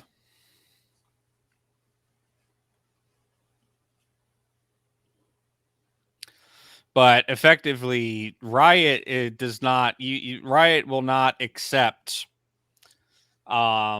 Oh, well, this person, they're an owner, yes, but they are not allowed to have any involvement in anything league operations related, yada, yada, yada. No. Riot does not take that for an answer. And they will just straight up say, nope, this person is still, they're still within your, they're still an owner of the team. Legally they can excise whatever over league. You're not meeting the terms, you're gone. Yeah, so a combination kind of ban or lifetime ban, and with the NCAA style show cause penalty. Yeah.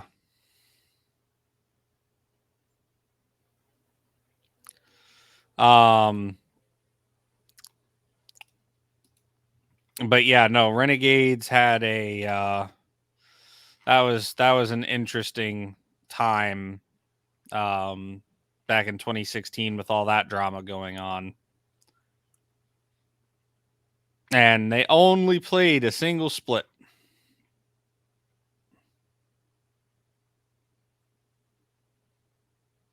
But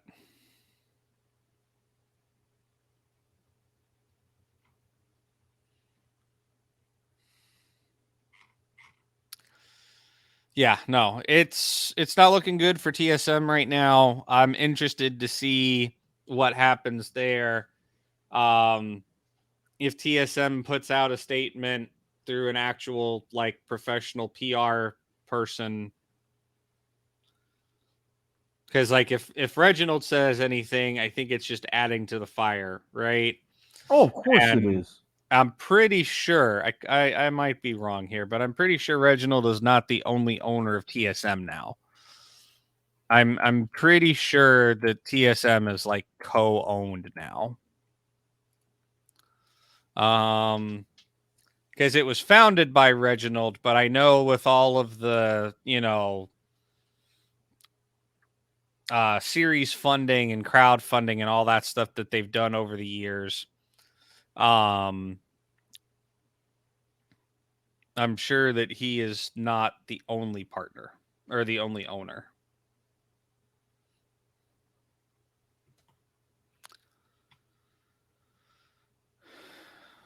Yeah, they started at League of Legends. They have professional teams in Apex Legends, Valorant, which is Riot's shooter, Hearthstone, Super Smash Brothers, Fortnite, PlayerUnknown's Battlegrounds, PUBG Mobile, PlayerUnknown's Battlegrounds Mobile, Battlegrounds Mobile India, Tom Clancy's Rainbow Six Siege, Magic the Gathering Arena, and chess, like traditional old school chess.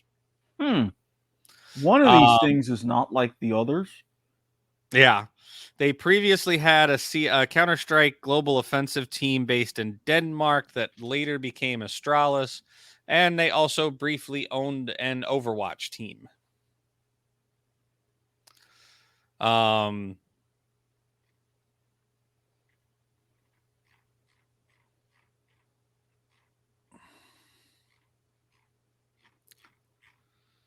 As far as I can tell on their... Oh, they also had a Vainglory team as well. That was a very short-lived game. I remember that it took off and it was like all the rage for a few months and everybody started getting rosters and stuff like, oh, this is gonna be the next big mobile game, and then nope. I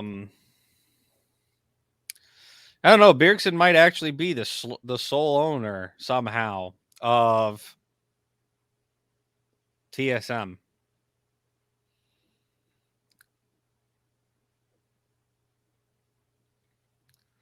They have partners, but I know Bjergsen had equity, right? Oh, here we go. Now, I was going to say, with all this, Yeah, like, no, with- Bjergsen was a co-owner. I'm pretty sure he sold his equity in TSM. With him announcing that he's leaving the team and everything.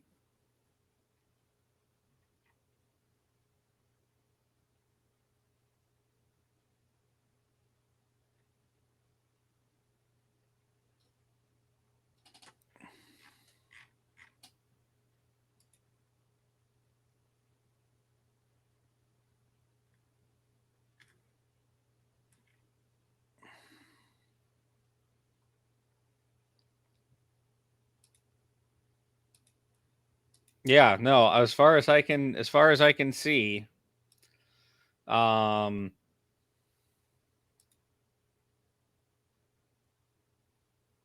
no, Reginald might actually be the sole owner of the game, so I don't think sole owner of TSM. So I don't think there is a, multiple owners get rid of one or we boot you. I think it's just a we boot you. pretty much.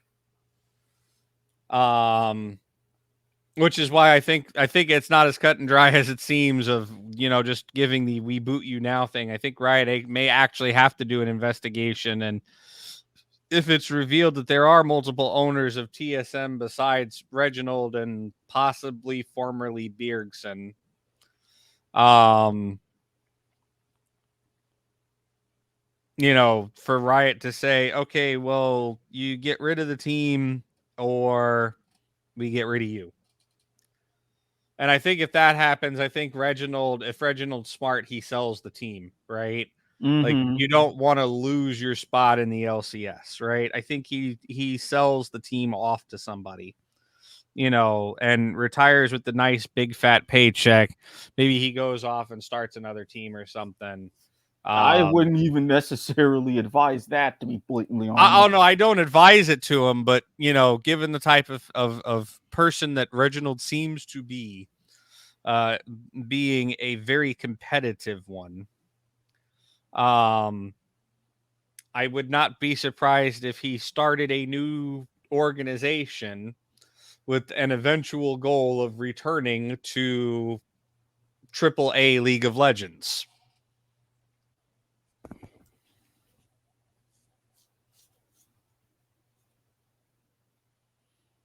Hold on a second, sorry.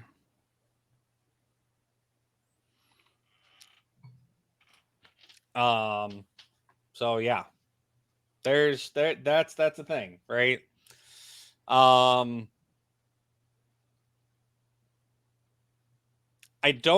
will say I don't think that Reginald's statement of Doublelift being difficult to work with is entirely unfounded. Doublelift himself is not exactly a player that's 100% free of drama. Does anybody remember Everyone Else is Trash? That famous line out of Doublelift. Like, the man is definitely a trash talker. Like, right? Like, he knows how to create drama. He knows how to trash talk. He knows how to make things a little spicy, right? There have been, articles and reports and stuff out there, not just from Reginald, saying that Doublelift has been very difficult, or is definitely very difficult to work with as a player and as an AD carry. So I'm not 100%.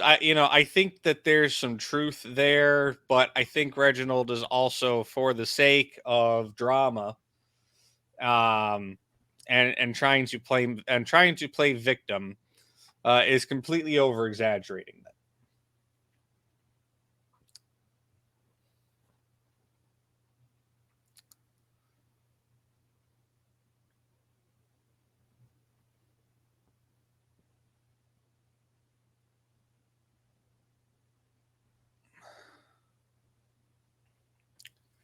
But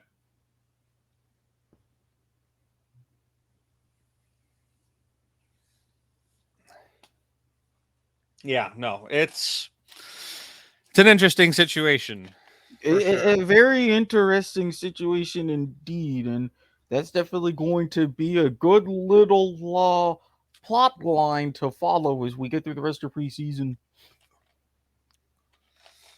Speaking of preseason, for the common man, if you will, the preseason patch has dropped. At least I'm pretty sure it's dropped. To be honest with you, I have not logged into the client at all today, so I can't tell you if it's dropped. If it has dropped, I'll probably spend at least a couple hours this evening while I wait for chili to continue cooking. Black bean chili? Pinto bean chili. Black beans do weird things to my stomach. Oh, that's fair.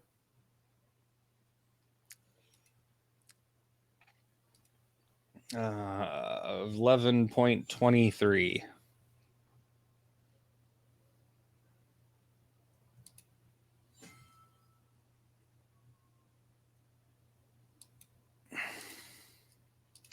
Yep. Preseason has 100% dropped. So, you know what? Let's talk about it, because we said we were going to talk about preseason, and then we didn't talk about preseason.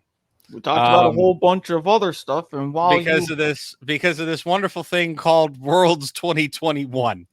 Yeah. So let's go ahead. I'm going to exit out all of these Liquipedia things. I'm going to send you the patch notes here. Actually, I'm going to send you the patch highlights so you can have an image to put on screen. Okay. I was also looking up more news of the Barcelona because we can talk about that to sort of wrap up the show. Oh crap. There we go. So we will talk about the preseason updates, and then in about 2 weeks' time from now, I should have more than enough. You should probably full screen that, because there you go. And then in about 2 weeks' time, I'll have played enough games to tell you the unbiased, unabashed, definitely uncensored review of preseason. As you can see, there are 6 new mythic items that are being added to the game. They're reworking 2 runes. They're adding a new one. They've added a new thing to the game called objective bounties. So teams that are behind will actually get gold if they can take out a particular objective on the map, whether it's a lane tower, Baron, Dragon, whatever.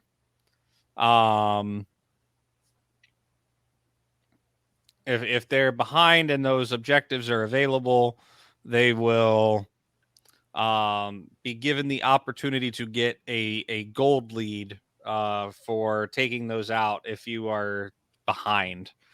Riot has not said. We'll go ahead and start on that. That's the first thing on the patch notes list, anyways, that League talks about. To quote, objective bounties are another way for losing teams to get back into the game in addition to champion bounties. They grant extra gold rewards for taking objectives when a team is far behind and are designed to be hard to claim, but not impossible. We still want the winning team's leads to matter, so losing teams will have to capture multiple objectives in order to cash out, because a single bounty won't pay out very much. Right now, objective bounties are set to Baron, Dragon, and the tier 1 towers. For those of you who are kind of new to League of Legends, there are basically 3 tiers of towers around the map. There are the outermost towers, which are in professional play traditionally referred to as the tier 1 towers or tier 1 turrets. There are the inner towers, which are the tier 2s or the inners. There are tier 3s, or the are more commonly the inhibitor turrets. There are the inhibitors themselves, which prevent, if they're up, they prevent super minions from spawning, which are giganto monsters or lane monsters that buff everybody else around, or buff the teams or the minions and the champions around them, and are pretty much designed to be extremely tanky and used to help siege and end the game. And then there are the Nexus turrets, which are 2 side-by-side turrets that protect your Nexus. The objective of League of Legends, for those of you who are completely unaware of how the game works, you must defeat your opponent's Nexus. In order to do that, you must claim at least 1 lane's worth of towers. So you have to take down a tier 1, a tier 2, and a tier 3 tower. You have to take down at least 1 inhibitor. You don't have to take them all, but you must damage at least 1 inhibitor.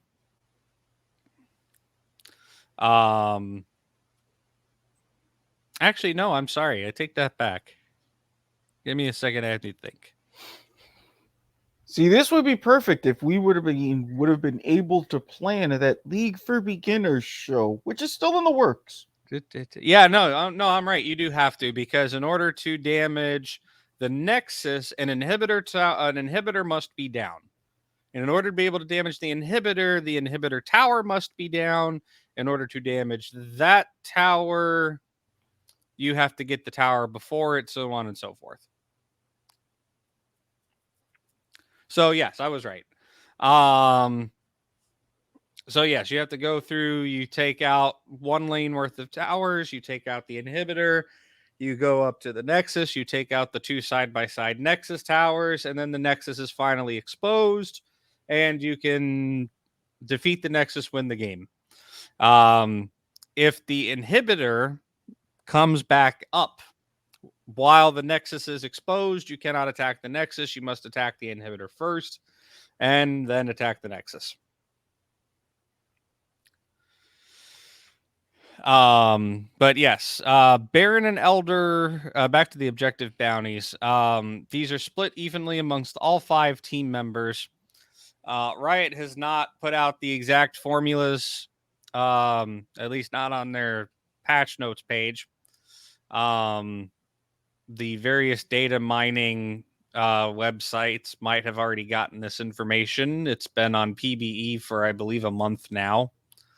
Public beta environment. It's where they test everything before they send it live. Baron and Elder Dragon are worth 500 gold. Elemental Drakes, or Elemental Dragons, which are regular dragons, and the Rift Herald are also worth 500 gold. An outer turret is worth 250, an inner turret is worth 400, and a base turret is worth 400. I believe when they say base turrets, they mean either the inhibitor turrets they're referring to the inhibitor turrets and the Nexus turrets, because those are all inside the walls of your base. As the losing team falls farther behind, these base amounts can increase up to an additional 60%. The exact bounty for each reward will be visible under the losing team's objectives icons in the tab menu. So you look at the scoreboard, it'll tell you how much shit is worth. Objective bounties will activate for 15 seconds, not for 15 seconds. After a team falls below the threshold and deactivate 15 seconds after they rise above it.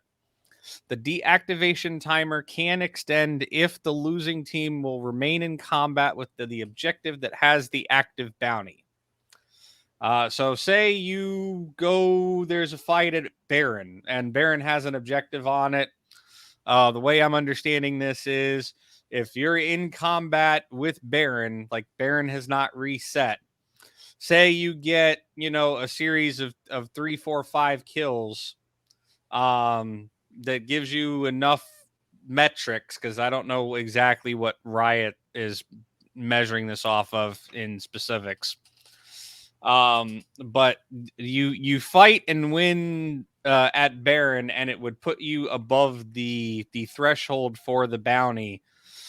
The game will still give you the bounty that you had on Baron because you went to Baron to claim that bounty and you won a fight there. So you don't get screwed over, which is nice. At least it doesn't, at least on paper. This is League. Well, it looks good on paper, sometimes ends up being absolutely either horrible or broken. So I'm sure that is probably going to be changed at least once before the actual start of the season in January.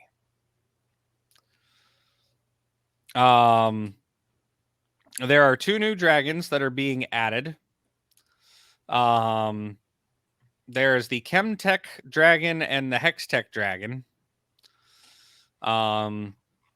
They're also doubling, at least for this patch, 11.23. The likelihood of them being available is doubled, because they want people to try out. They want people to try out and become familiar with the souls and the changes that they bring, right? Mm-hmm. For the Chemtech dragon, this is how they describe it. Chemtech Drake is all about playing on the edge, taking calculated risks, and fighting for every scrap. The Chemtech Dragon's soul encourages you to go big or go home and trade your life for high value plays. I take a quick drink here because I've been talking a lot. The buff itself. So if you just for killing one of them, grants you up to 5% bonus damage per stack against enemies with 340 to 1020 scaling with your level 1 to 18 more current health than you do. So if you kill 1, you get 5%. You kill 2, you get 10. You kill 3, you get 15. You kill 4, you get 20. This is definitely a tank shredder, that's for sure. Chemtech Dragon's Soul. When a team obtains the soul, they receive a buff that grants them a brief second life upon their next death. Champions revive with 80% of their base health plus 50% of their bonus health and gain 75 or 30 melee versus ranged decaying move speed. Revived champions take 40% less damage, deal 33% less damage, and take damage equal to an ever-increasing percent of their starting health every 0.25 seconds. It's very similar to the Scion passive, right? Except instead you get your full available kit, right? Like, it's not like Scion where he revives and he only has the one blood surge ability, I believe is what it's called, that makes him run faster and gives him a little bit of attack speed. Here you get your full everything. You can use all your abilities like normal on, within their cooldowns and so on and so forth. The Chemtech Rift, the changes that the if you get the Chemtech Soul is chosen, gas zones will emerge in 4 jungle locations that camouflage any champion within it. Champions within the zone deal up to 10% more damage to enemies who have more current health than them. Maximum damage is achieved when at 340 to 1020, based on the attacker's level, less health than them.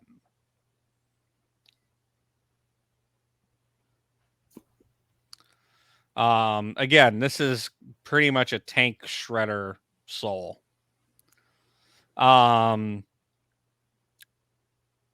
Camouflaged enemies are not revealed by regular vision wards, but are revealed by control wards, Scryer's blooms, which are the little plants that grant vision, and effects that reveal invisible units.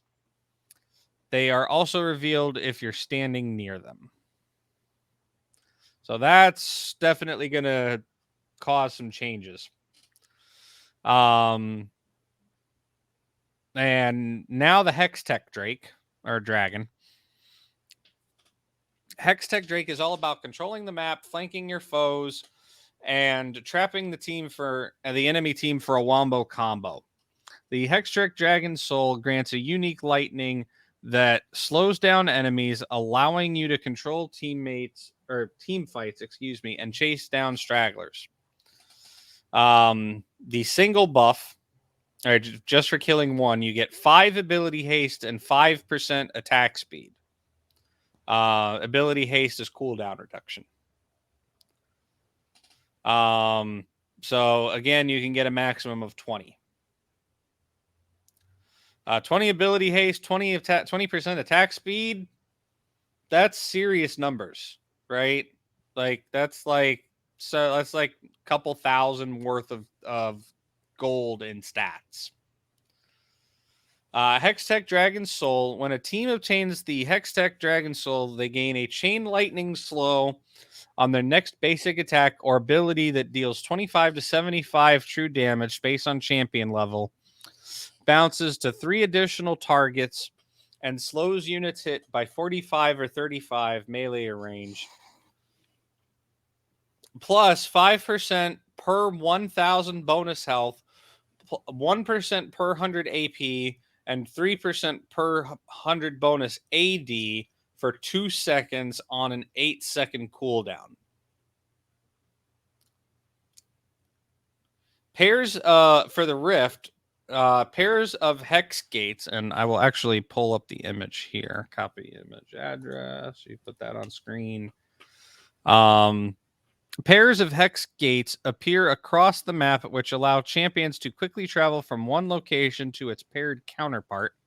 Hex gates are activated with a brief channel that can be interrupted by immobilizers or damage.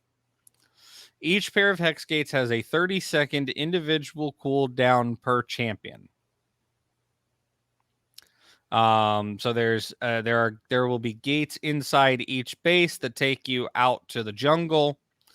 There's gates between. Looks like there's one behind Baron that goes to blue buff, blue side. And then there's one behind the Dragon Pit that goes to blue buff red side. So pretty symmetrical overall.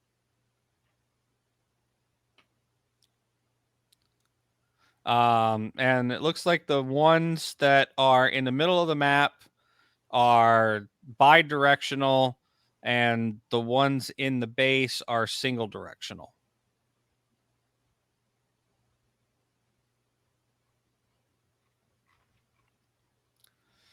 I think the Hextech is neat. I'm anticipating. I would love to see that one. Right. I'm not so sure I'm a fan of the Chemtech Drake. At least not the camouflage thing. Right. I think we have enough problems with vision as is. I know you look at the professional play and you'll probably be like, oh yeah, no, professional play in Vision, what are you talking about? But I think Riot should at least allow, with the amount of like champions that have invisibility and these invisible things on the map and stuff, I think maybe Riot should look at allowing champions to place 2 control wards on the map instead of just 1. At higher level elo, I don't think that's game breaking enough that it causes an imbalance, right? But I think at lower level gameplay where frankly the Vision game is either ignored or people just don't know how to ward, having 1 or 2 people on a team that do know how to ward and can put down just even 1 extra ward, I think is tremendous. I still say one of the worst decisions that Riot made was getting rid of green wards. Cloud Drake got changed.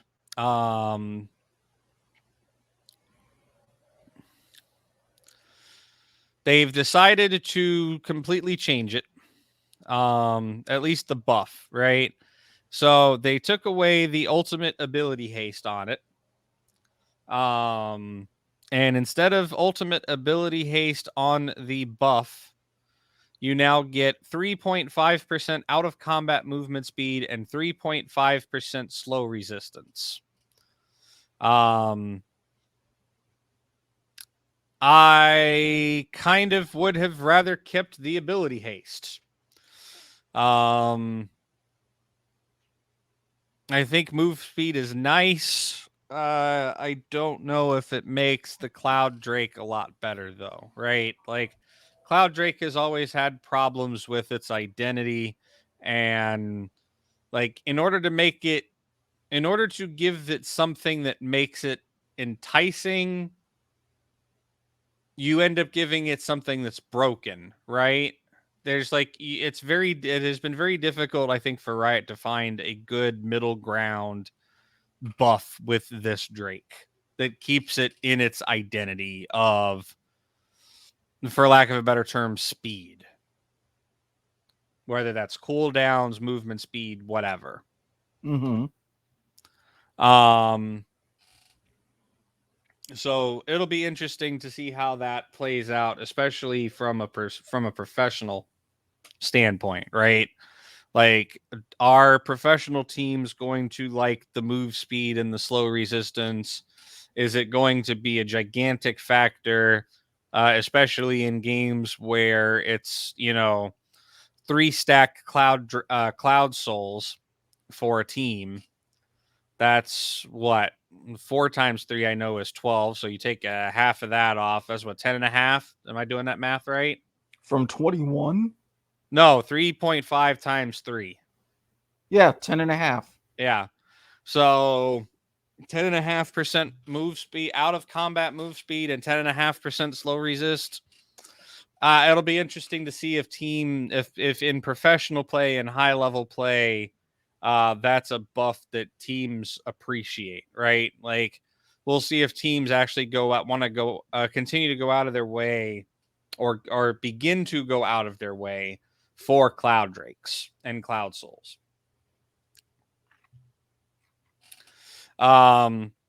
Rift Scuttler got nerfed. Too many people dying at level 1 to Rift Scuttler. Blabber flashed again. That's a joke. No, okay, I have to explain the context, but that's monkey worthy. All right, fine.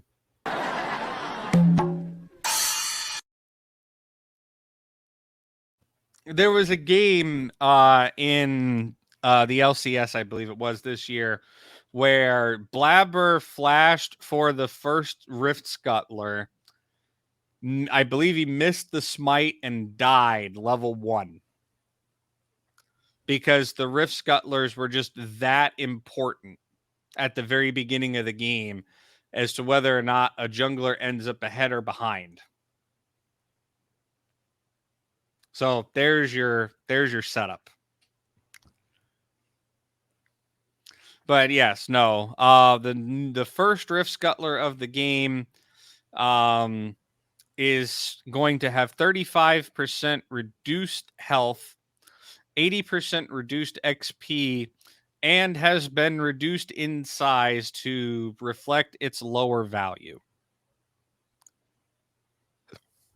And for you jungle mains out there, do note that the 80% reduced XP does not impact the bonus XP granted by the Huntsman passive on the jungle starter item. Now, new items, right? And I'll try to make this quick because I know we've been here for a while. 240 and counting. Yeah, I just saw that, which is why I'm like, we probably should make this a little bit quicker. I think the biggest ones that we're kind of looking at, right? Crown of the Shattered Queen is a good mythic for tankiness, right? 70 AP, 250 health, 600 mana, 20 ability haste. It's passive. You are safeguarded, reducing incoming damage by champion damage by 75%. Safeguard persists for 1.5 seconds after taking champion damage. 40-second cooldown, restarts upon taking damage from an enemy champion. While safeguarded and for 3 seconds after it's broken, gain 10 to 40 based on level AP. And its mythic passive, grant all other legendary items 1% move speed and 8 AP.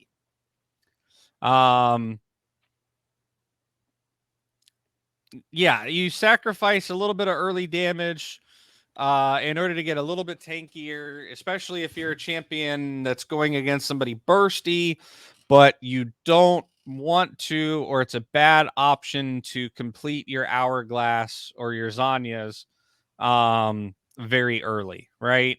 I think it's going to be an interesting. I think we're going to see a lot of champions taking this for a little bit more synergy, right? And for a little bit more tankiness overall. Evan Shroud is a new support tank item. Tanky supports kind of pretty much only bought Locket, which is a pure defensive tool. This is an offensive, like for offensive support tanks. Like a Nautilus, for example. This item is great for a Nautilus or a Thresh, right? 200 health, 20 ability haste, 30 armor, 30 magic resist. After immobilizing champions or being immobilized, cause that target and all nearby enemies to repent, increasing the damage they take by 12% for 5 seconds. And the mythic passive, grant all other legendaries 5 armor and 5 magic resist. They changed up Abyssal Mask. They actually effectively took the passive off of Abyssal Mask and put it onto this item, and then changed it just slightly, where instead of it being just you doing the immobilizing, it's if you get immobilized as well. Speaking of changing Abyssal Mask, we'll get to that in literally just a moment. Axiom Arc is pretty much a good, it's your assassin mythic. Assassins, obviously, they want ability haste. They want their cooldowns faster. Axiom Arc is a great new legendary item for that. It's 3,000 gold. You're going for 55 AD, 25 ability haste, 10 lethality. And whenever an enemy champion dies within 3 seconds after you've damaged them, refund 25% of your ultimate's total cooldown. That's it. There's no mythic passive that goes with that or anything. Actually, no, I'm sorry. This is a legendary item, not a mythic item.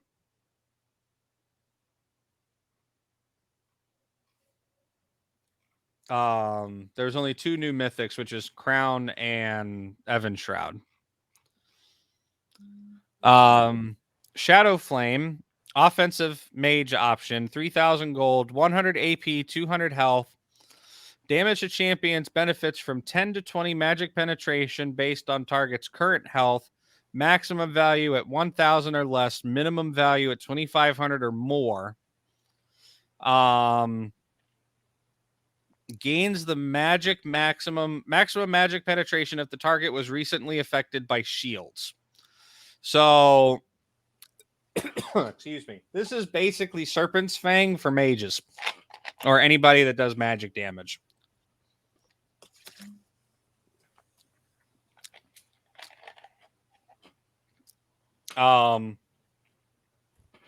Which is something that Riot needed to put in the game, right? We had Serpent's Fang, which reduced shielding on champions that were damaged, but that was an AD item. And on top of that, it's kind of an AD assassin item, right? Unfortunately, there's like some ADCs have had to adapt it, depending on a situation. But overall, pretty much AD, there was no AP equivalent. Now there's an AP equivalent, right? It doesn't mitigate the shield, but it definitely lets you do even more damage, so you burn through the shields quicker.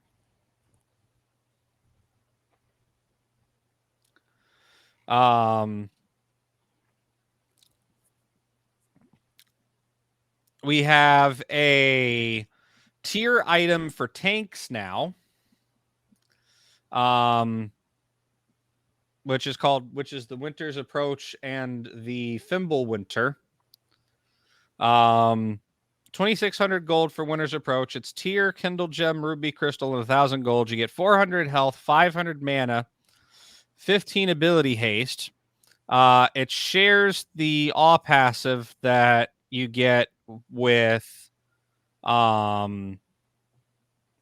Cerelia's. No, not Cerelia's. Sorry, Seraph's. Archangels. There we go. That is what I'm looking for. Seraph's is the upgrade version of that. You gain bonus health equal to 8% mana. And the mana charge passive for this item, strike a target with an ability or auto attack to consume a charge and gain 3 bonus mana, doubled if the target is a champion, grants a maximum of 360, at which point the item transforms into Fimble Winter.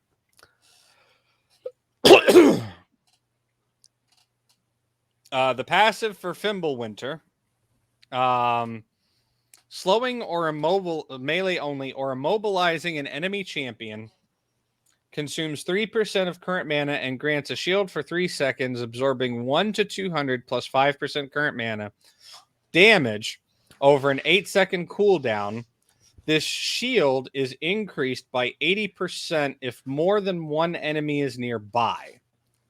So it's definitely a for champions that for tank champions that need a bigger mana pool. This is pretty much that option now. We've got a whole bunch of other changes, honestly. I would recommend looking at the patch notes for that. A lot of changes are pretty much just costs, either increase or decrease. Mage items, Everfrost is getting a little bit of a buff. They're changing the build path, and they're dropping the price of the of it overall. It's getting 10 extra AP. The root is remaining the same, but it's the legendary bonus is going from 15 down to 10. But I think that's a trade-off I'm willing to give for a much cheaper mythic and a little bit more upfront AP.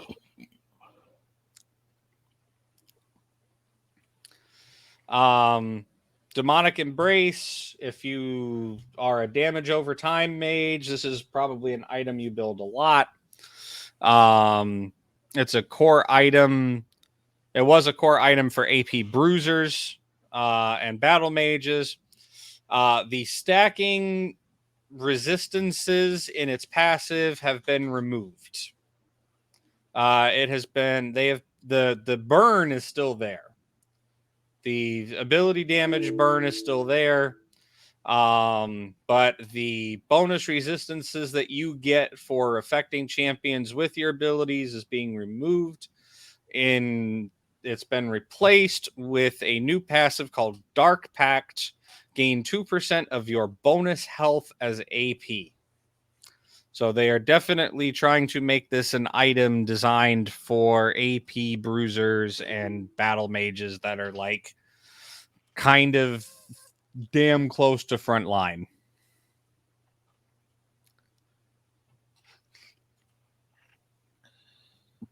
Archangels and Seraphs, we were just talking about those. They're getting tuned because they were pretty much just AP mana stat sticks. Archangels is going from 65 AP down to 60, but it's getting a new bonus of 200 health. Instead of granting AP or ability power equal to 3% bonus mana, the passive is now gain ability haste equal to 0.5% of bonus mana, which is actually pretty huge for the champions that build this item already. Like Rise, for example. This is pretty much just makes Machine Gun Rise even more of a thing. The Seraph's passive takes it from 0.5% to 1.3%, and you go from 65 to 80 AP with 250 health. So you actually get a good injection of stats when you fully stack that tier. The increase your maximum mana by 5% has been removed. It's now restore health equal to 40% of mana spent up to 25 to 50 plus 10% ability power per cast. Toggles can restore the same amount per 1 second. For those of you who remember Rod of Ages and Catalyst of Aeons, before those items were removed out of the game, that's pretty much this passive coming back.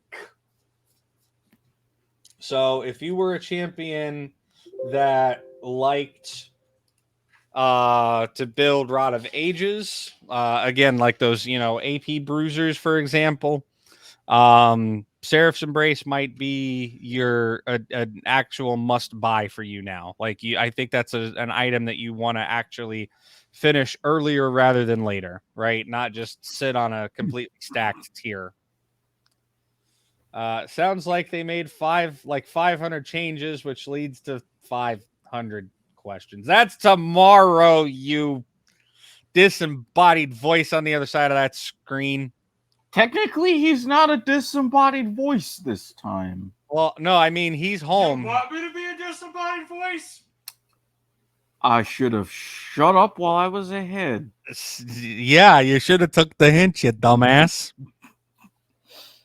When I said the other side of the screen, you should have realized, oh, maybe he just came home from work. I knew.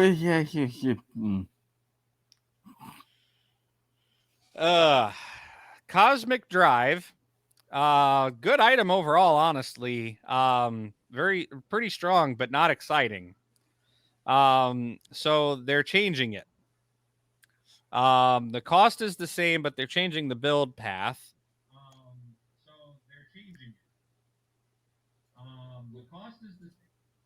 I'm getting an echo. Sorry. Thank you, person on the other side of the wall here. So yeah, they're changing it. They're giving a little bit of its stats up front rather than trying to make you unlock them with the passive, right? the ability power is going from 60 to 75. Health's going up from 200 to 250. The ability haste is huge. This was already a really good buy and a must buy if you were a, I need cooldowns champion. Excuse me. The ability haste has gone from 20 to 30. So you're looking at about, I believe it's a 20, that's a 24% cooldown reduction if I remember the math properly. Maybe closer to 28. That's 5% move speed up front now. And the passive has been reworked. Damaging a champion with 3 separate attacks or spells grants 20% move speed, decaying to 10%, and 40 ability power until leaving combat. Which, again, that's pretty huge. That's definitely, I think, more going to be in line of what they want that item to be, which is move fast, cast fast.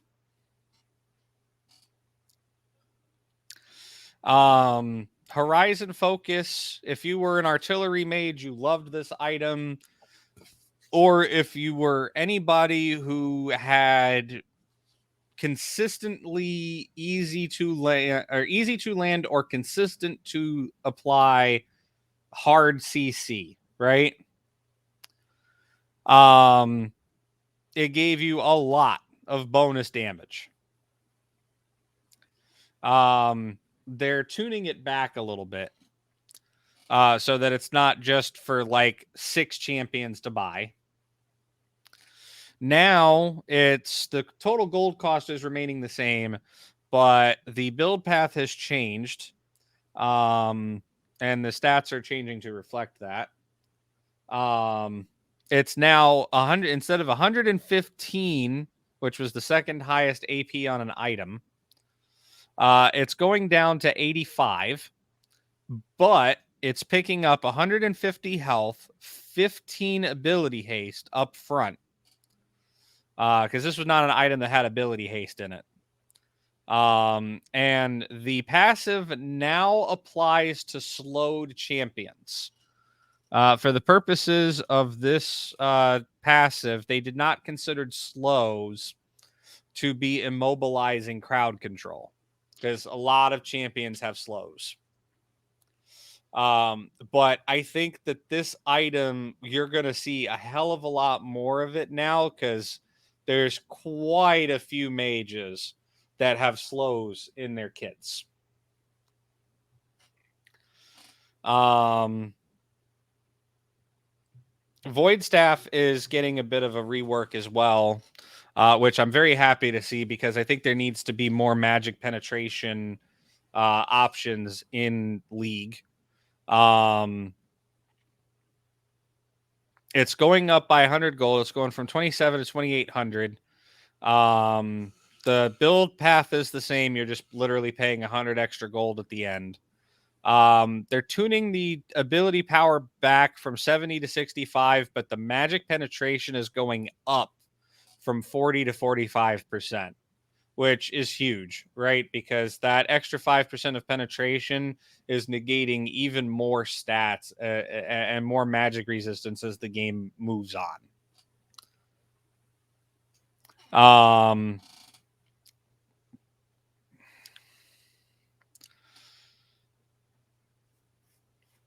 Lethality items, not too much here. Most items are getting a nerf in cost. Yomu's is going up in cost. Let's talk about runes, right? And then I think we will be pretty much done, honestly, finally. New rune. First of all, Omni Stone has been removed. The rules for Omni Stone were very difficult. I don't know very many champions that really wanted Omni Stone to begin with. It was kind of one of those, for the shits and giggles kind of runes. it was a keystone that never really found a place for most players. It was very complex and difficult to figure out. Riot didn't want to buff it because they knew if they buffed it, it could have warped gameplay and metas in such a way that would be difficult to rebalance or balance in general. Omnistone basically granted a single use of another random keystone in any of the tree. If it expired or was used, another random one was given to you. So it was kind of like hit or miss, right? But if they buffed it, there's a world where you could, get XY, super giga OP one 4 times in a row or every 20 seconds or, something so imbalancing that it's like, well, I'd rather have a shot at, this every 20 seconds rather than, the real deal, which is on a longer cooldown kind of thing. So it makes sense that they're removing it and trying to replace it with something else. Unfortunately, this prototype, I guess you could say, or not prototype, this type of keystone that Riot has been trying to experiment with, the whole random / pseudo random or controlled random thing. We had Kleptomancy where you could gain random items. Now we have Omnistone, which replaced Kleptomancy of random keystone. It ain't working for them.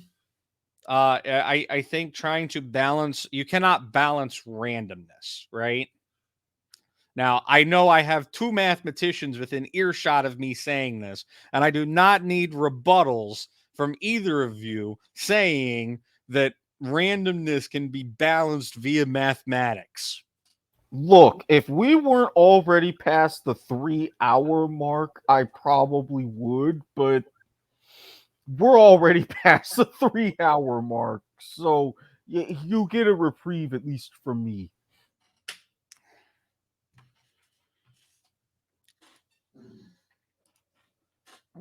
But see, I said you get a reprieve, at least from me. my point is, you Yes, can't balance random. Of those 500 questions, just remember 50 are random. We'll talk about that tomorrow. Oh, wait a minute. You lost. We're talking about Russian roulette tomorrow. 500 questions will not be seen tonight. This W2M gimmick infringement is a W2M network exclusive. Had to get one in there. Yes, I did. 3 hours and we only managed one. That's saying something. But yes, you can't balance random, and Riot has finally, after all of these years with the new rune system, realized this. So they're just scrapping it entirely. Which, you know what, I'm okay with, right? I'd rather no random than some like haphazard, half-assed attempt at something pseudo-random, which is really what I felt that Omnistone was. But the new keystone replacing it in the inspiration tree is called First Strike. And it's designed to give you a huge damage and gold boost if you strike first. So yes, Han wants to shoot first if he has first strike. Well,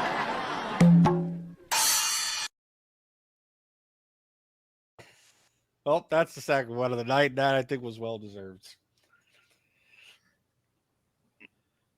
I'm not even getting a comment from my co-producer. Or co-host. That's just sad. That I mean that it's just, oh, this is where we're at this point of the broadcast. For those of you that have stuck around, number one, why? Number two, How? Number 3, thank you. Number 4, damn it, give us a follow. Yeah. So, it's been, according to Riot, it's been great for artillery champions and assassins during play testing. I'll read the details. Basic attacks or abilities against an enemy champion within 0.25 seconds of entering champion combat grant 5 gold and first strike for 3 seconds, causing you to deal 10% extra damage against champions and granting 100% or 70% for ranged champions of bonus damage dealt as gold with a 25 to 15% or percent, excuse me, second cooldown scaling by level. If an enemy strikes you first strike still goes on cooldown with providing any of its bonuses. Unlike Banshee's Veil, subsequent damage won't keep restarting the cooldown. So if you have first strike and your opponent has first strike, whoever shot first gets the gold. All right, I burned I got my one monkey for my one shot first joke. I'm good. They're now dead. I was about to say, you want to be careful dipping into that well again so soon. But yes, if you strike first, to the victor go the spoils, and not the victor from Arcane. We're not talking about Arcane, otherwise we'll be here for 4 hours.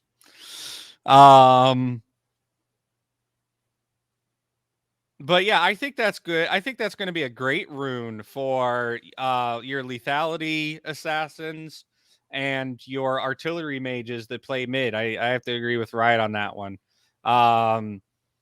Anybody who has the capability of hitting you first, either from range or you hitting them first from range where they can't retaliate or predict / counter your hit, I think is going to benefit from this a lot.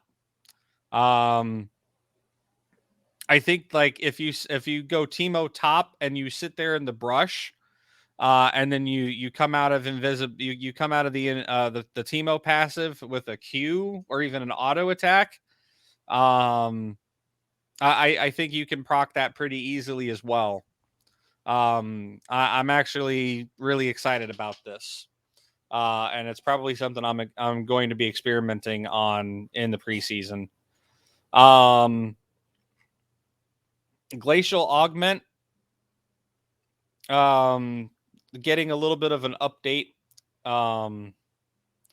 Some champions were using Glacial Augment's freeze way to CC enemies before casting skill shots to guarantee a wombo combo, which, though clever, was not the intended design.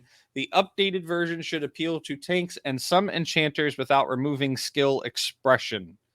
For those of you who do not understand what that sentence meant, I don't blame you. Skill expression is Riot's way of saying how good you are at a champion.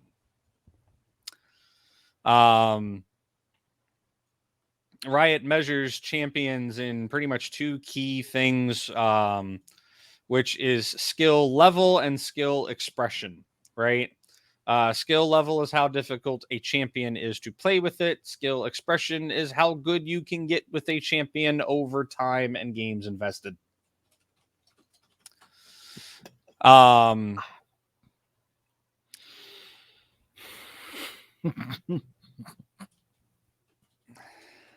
Is it official that he's going off the deep end? He got home from work, and I'm pretty sure he's waiting for me to get off the air so he can figure out what the hell dinner is. And by the way, yes, you'll be the first to know. The kickoff has been postponed tonight. A couple of life issues getting in the way. We'll be reworking our schedule. Stay tuned. Follow us on Twitter for further updates. At least the Lions won me some money. Unlike somebody sitting here.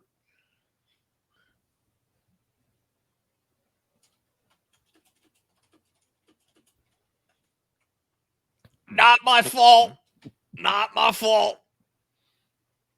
Not my fault. All right. So Glacial Augment got reworked, immobilizing an enemy champion rather than basic attacks on hit, periodically slowing enemy champions. It's now immobilizing an enemy champion will cause 3 glacial rays to emanate from them towards you and other nearby champions, creating frozen lines for a few seconds that slow enemies for 35. A whole bunch of numbers. The podcast is getting long. Okay, people can go read the patch notes themselves. And reduce their damage by 15% against your allies, but not including yourself. Frozen lines last for 3 plus 100% of the duration of the immobilizing effect seconds. Slowing an enemy champion with an item active creates the frozen line that slows all enemies within. Yeah. No, that is no longer there. They're keeping the identity of ice lines emanating, but their mechanics are slightly different. And last but not least, for you ADC mains out there, Lethal Tempo is getting reworked. You got a delayed burst of attack speed, where press the attack gives you a delayed burst of damage. Lethal Tempo, good on some champions, not so great on others. Overall, I think it's probably it even says here it was the least popular keystone out there for 80 carries. So it's been completely reworked. You gain 15% for melee or 5% for ranged attack speed for 6 seconds when striking at least one enemy champion with each auto attack. The effect stacks up to 6 times. While this effect is at its cap, also gain 50 for melee or 100 for range, attack range, and increase your attack speed cap from 2.5 to 10.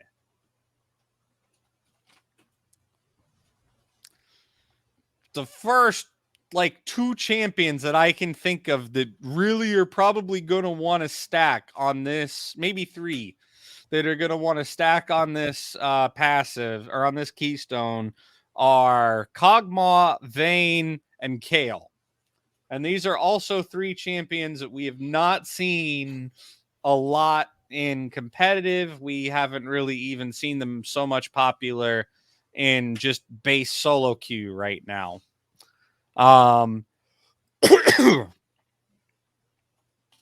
With the AP bruiser item changes and this keystone change, I think Kale might actually get really popular.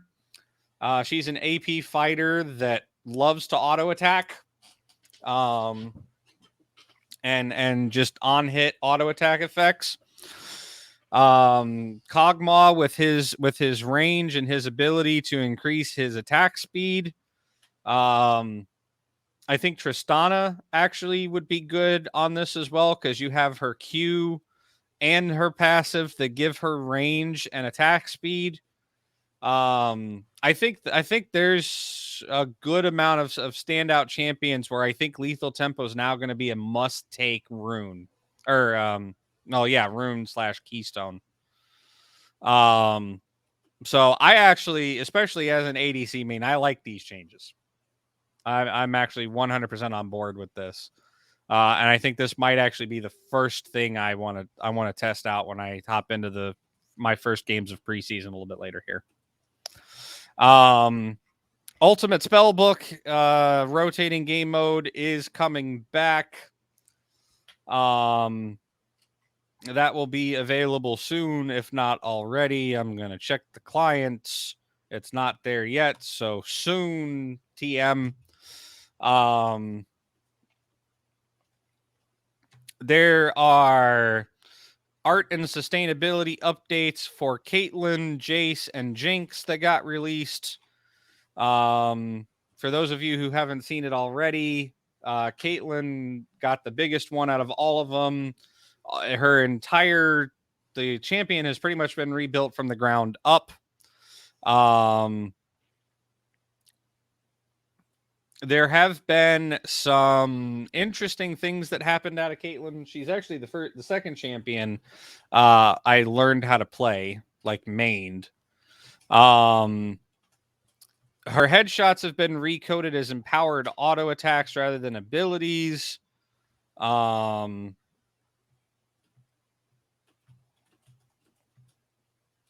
This might nerf her because her headshot used to be considered an ability, so you could get it off. You could proc the headshot while auto attacking kind of simultaneously. If you were extremely well versed with her. They basically did a complete like 360 of redesign of her. It looks badass. I saw the skin spotlights video. Should go check that out. All chat remains disabled in certain regions. I have not seen it turned off in any game at all whatsoever here in North America. I don't know what the hell's going on with that. They turned it off for a couple of regions apparently in 11.21.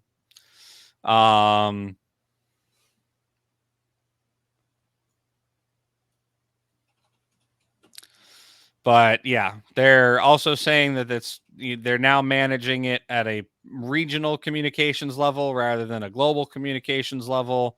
So you won't hear them mentioning anything about all chat unless it directly affects your region.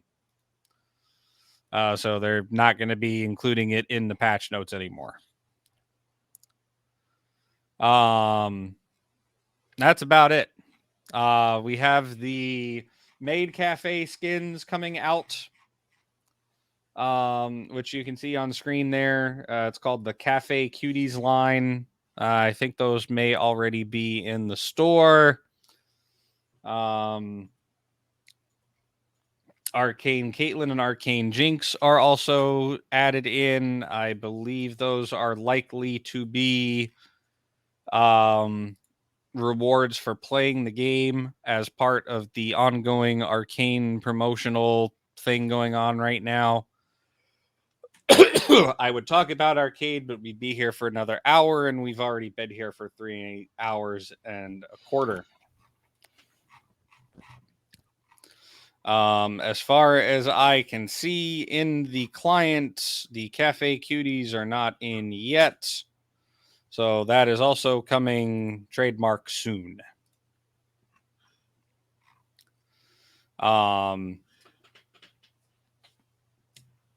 I like the Soraka one. That looks cute. The little milkshake and the banana staff, because that's kind of her identity over the years. So yeah, I think that's an episode and a half, or 3/4, or to the max, or whatever. And congratulations, Barcelona. Coming in, they will be in the Superliga January of 2022. So they're joining Turkey. No, that is the Superliga, right? No, different Superliga. This is a top League of Legends league in Spain. Oh, okay. So Barcelona, yeah, because I was going to say, why is a Spanish team, like Spain Spanish, not Hispanic Spanish, joining a Turkish tournament? But yeah, okay, we'll see how they do. I'm sure you'll be keeping an eye on that. For reasons. I mean, it's also going to be an interesting twist. Gerard Piqué, longtime Barcelona legend and current captain, they acquired Astralis SB's spot back in September, paying a decent sum, 300,000 euros. So about 400 grand almost. God, Astralis, that's That's a name that's gotten around. Mhm. I did put one last tweet in. I want to talk about one last little thing. Hey, ironically enough, talking about Worlds coverage. Bringing it up. Yeah, this is, I thought, that was going to be an even bigger thing that we were going to mention. It's been a 3.5 hour show. Where the hell did I have the time? The Gaylord Palms can support it. But yes, bring at least part of Worlds 2022 to Orlando. I agree. We need a finals in Orlando. Congratulations, Cloud9. You just won the World Championships. What are you going to do now? I'm going to Disney World.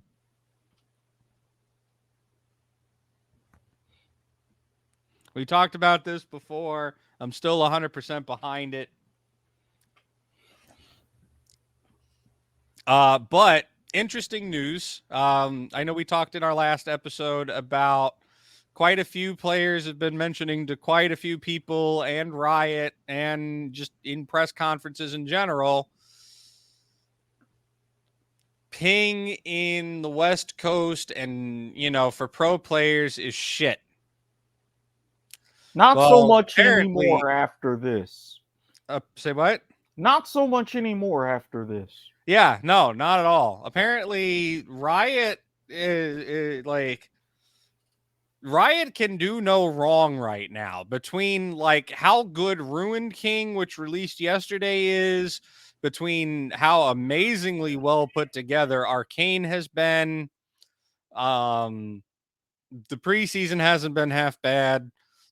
We had probably one of the best Worlds tournaments we've seen in the entire history of Worlds, in all honesty. I think Riot is like, all right, you know what? Enough people asked. We're gonna listen. We're gonna make people happy. And they are introducing a specialized matchmaking system called Champions Queue sometime next year. There are some details. Just go to .esports. There's an article on their website. I would talk about this more in depth, but this episode's gone on long enough already. We can talk about this more in 2 weeks from now. I 'cause concur. I'm sure we're going to need something to talk about, and maybe by then we'll have a little bit more details on how this is going to shake out as well. Because right now, I have not heard any information about All Stars, and I'm sure we would have heard something by now.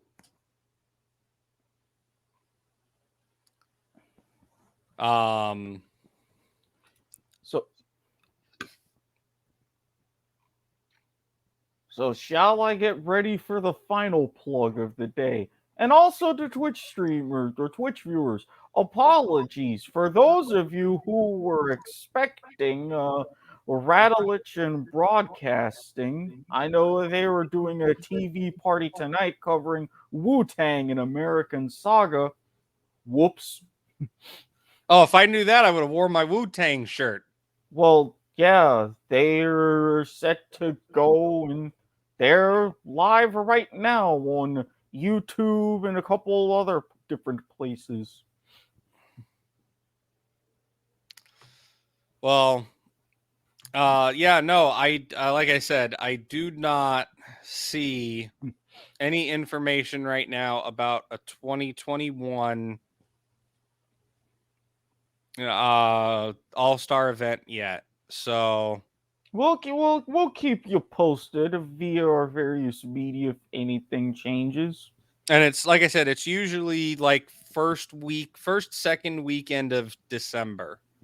So we definitely would have heard something. Like if we don't hear something by our next episode, it's more than likely not happening. Fair enough. Oh. But I think it is that time for you to do that thing that you do very well, which is take us on home. For those of you who have been listening to what I'm pretty sure I can safely say is the second longest podcast in W2M Network history, again, thank you for watching us on Facebook Live at W2M Network. Thank you for watching us on Twitch, twitch.tv/W2Mnet. This will be uploaded on YouTube, youtube.com/W2M Network. Thank you for viewing us on Twitter, twitter.com/W2M Network. And for those who will be listening, number one, we apologize. Number two, Stitcher, Spreaker, Podbean, Castbox, Overcast, Spotify, Apple Pods, Google Pods, iHeartRadio, Stitcher, Spreaker. If it exists, odds are we are on it. You can find Bryan here at the Andesian on Twitter. You can find myself at Squid Sportshead. We won't be going anywhere near this long in the near future. Oh no, this is like I said, doubleheader, preseason, and free agency day. Hopefully within 2 weeks from now, we'll see more rosters locked in. We can talk about the teams, the rosters, where we think people are gonna end up in their respective regions. Mostly here in North America. Again, North American-based hosts, North American-based podcast. We'll talk about international stuff, but it's not going to be our main focus. But yeah, no. We'll see you in 2 weeks. Our next episode right now is scheduled for Monday, November 29th. We're taking next week off for a food often stuffed, or the first thing you buy in a supermarket. Oh no, no, no, no, no, no. People take with them to the beach. Oh Jesus. Or something people take with them to the beach. I heard it. I sensed it. But I couldn't stop it. I knew exactly where this was going, but no. No. Oh, yes, life is like a game show sometimes. Speaking of which, don't forget, catch us tomorrow. Myself, my good friend Eric here, and the disembodied voice you heard in the background, which is that of none other than John Nielsen. And of course, all of our good friends, yours and mine, Mr. Harry Broadhurst, tomorrow on Life is Like a Game Show here on the W2M Network, where we will be talking not about Turkey, but about Russian roulette. Right? Yeah, Russian roulette. Yeah, Russian okay. roulette, not British Family Feud. You mean Family Fortunes? Whatever. You damn. Y'all are asses. Y'all asses. With that said, we'll see you either tomorrow for Life is Like a Game Show, but for League to the Max or whatever. We hope you have a happy Thanksgiving and spend some time with your friends and loved ones. And we will see you after Thanksgiving on the 29th. Goodbye. Goodbye. Good night.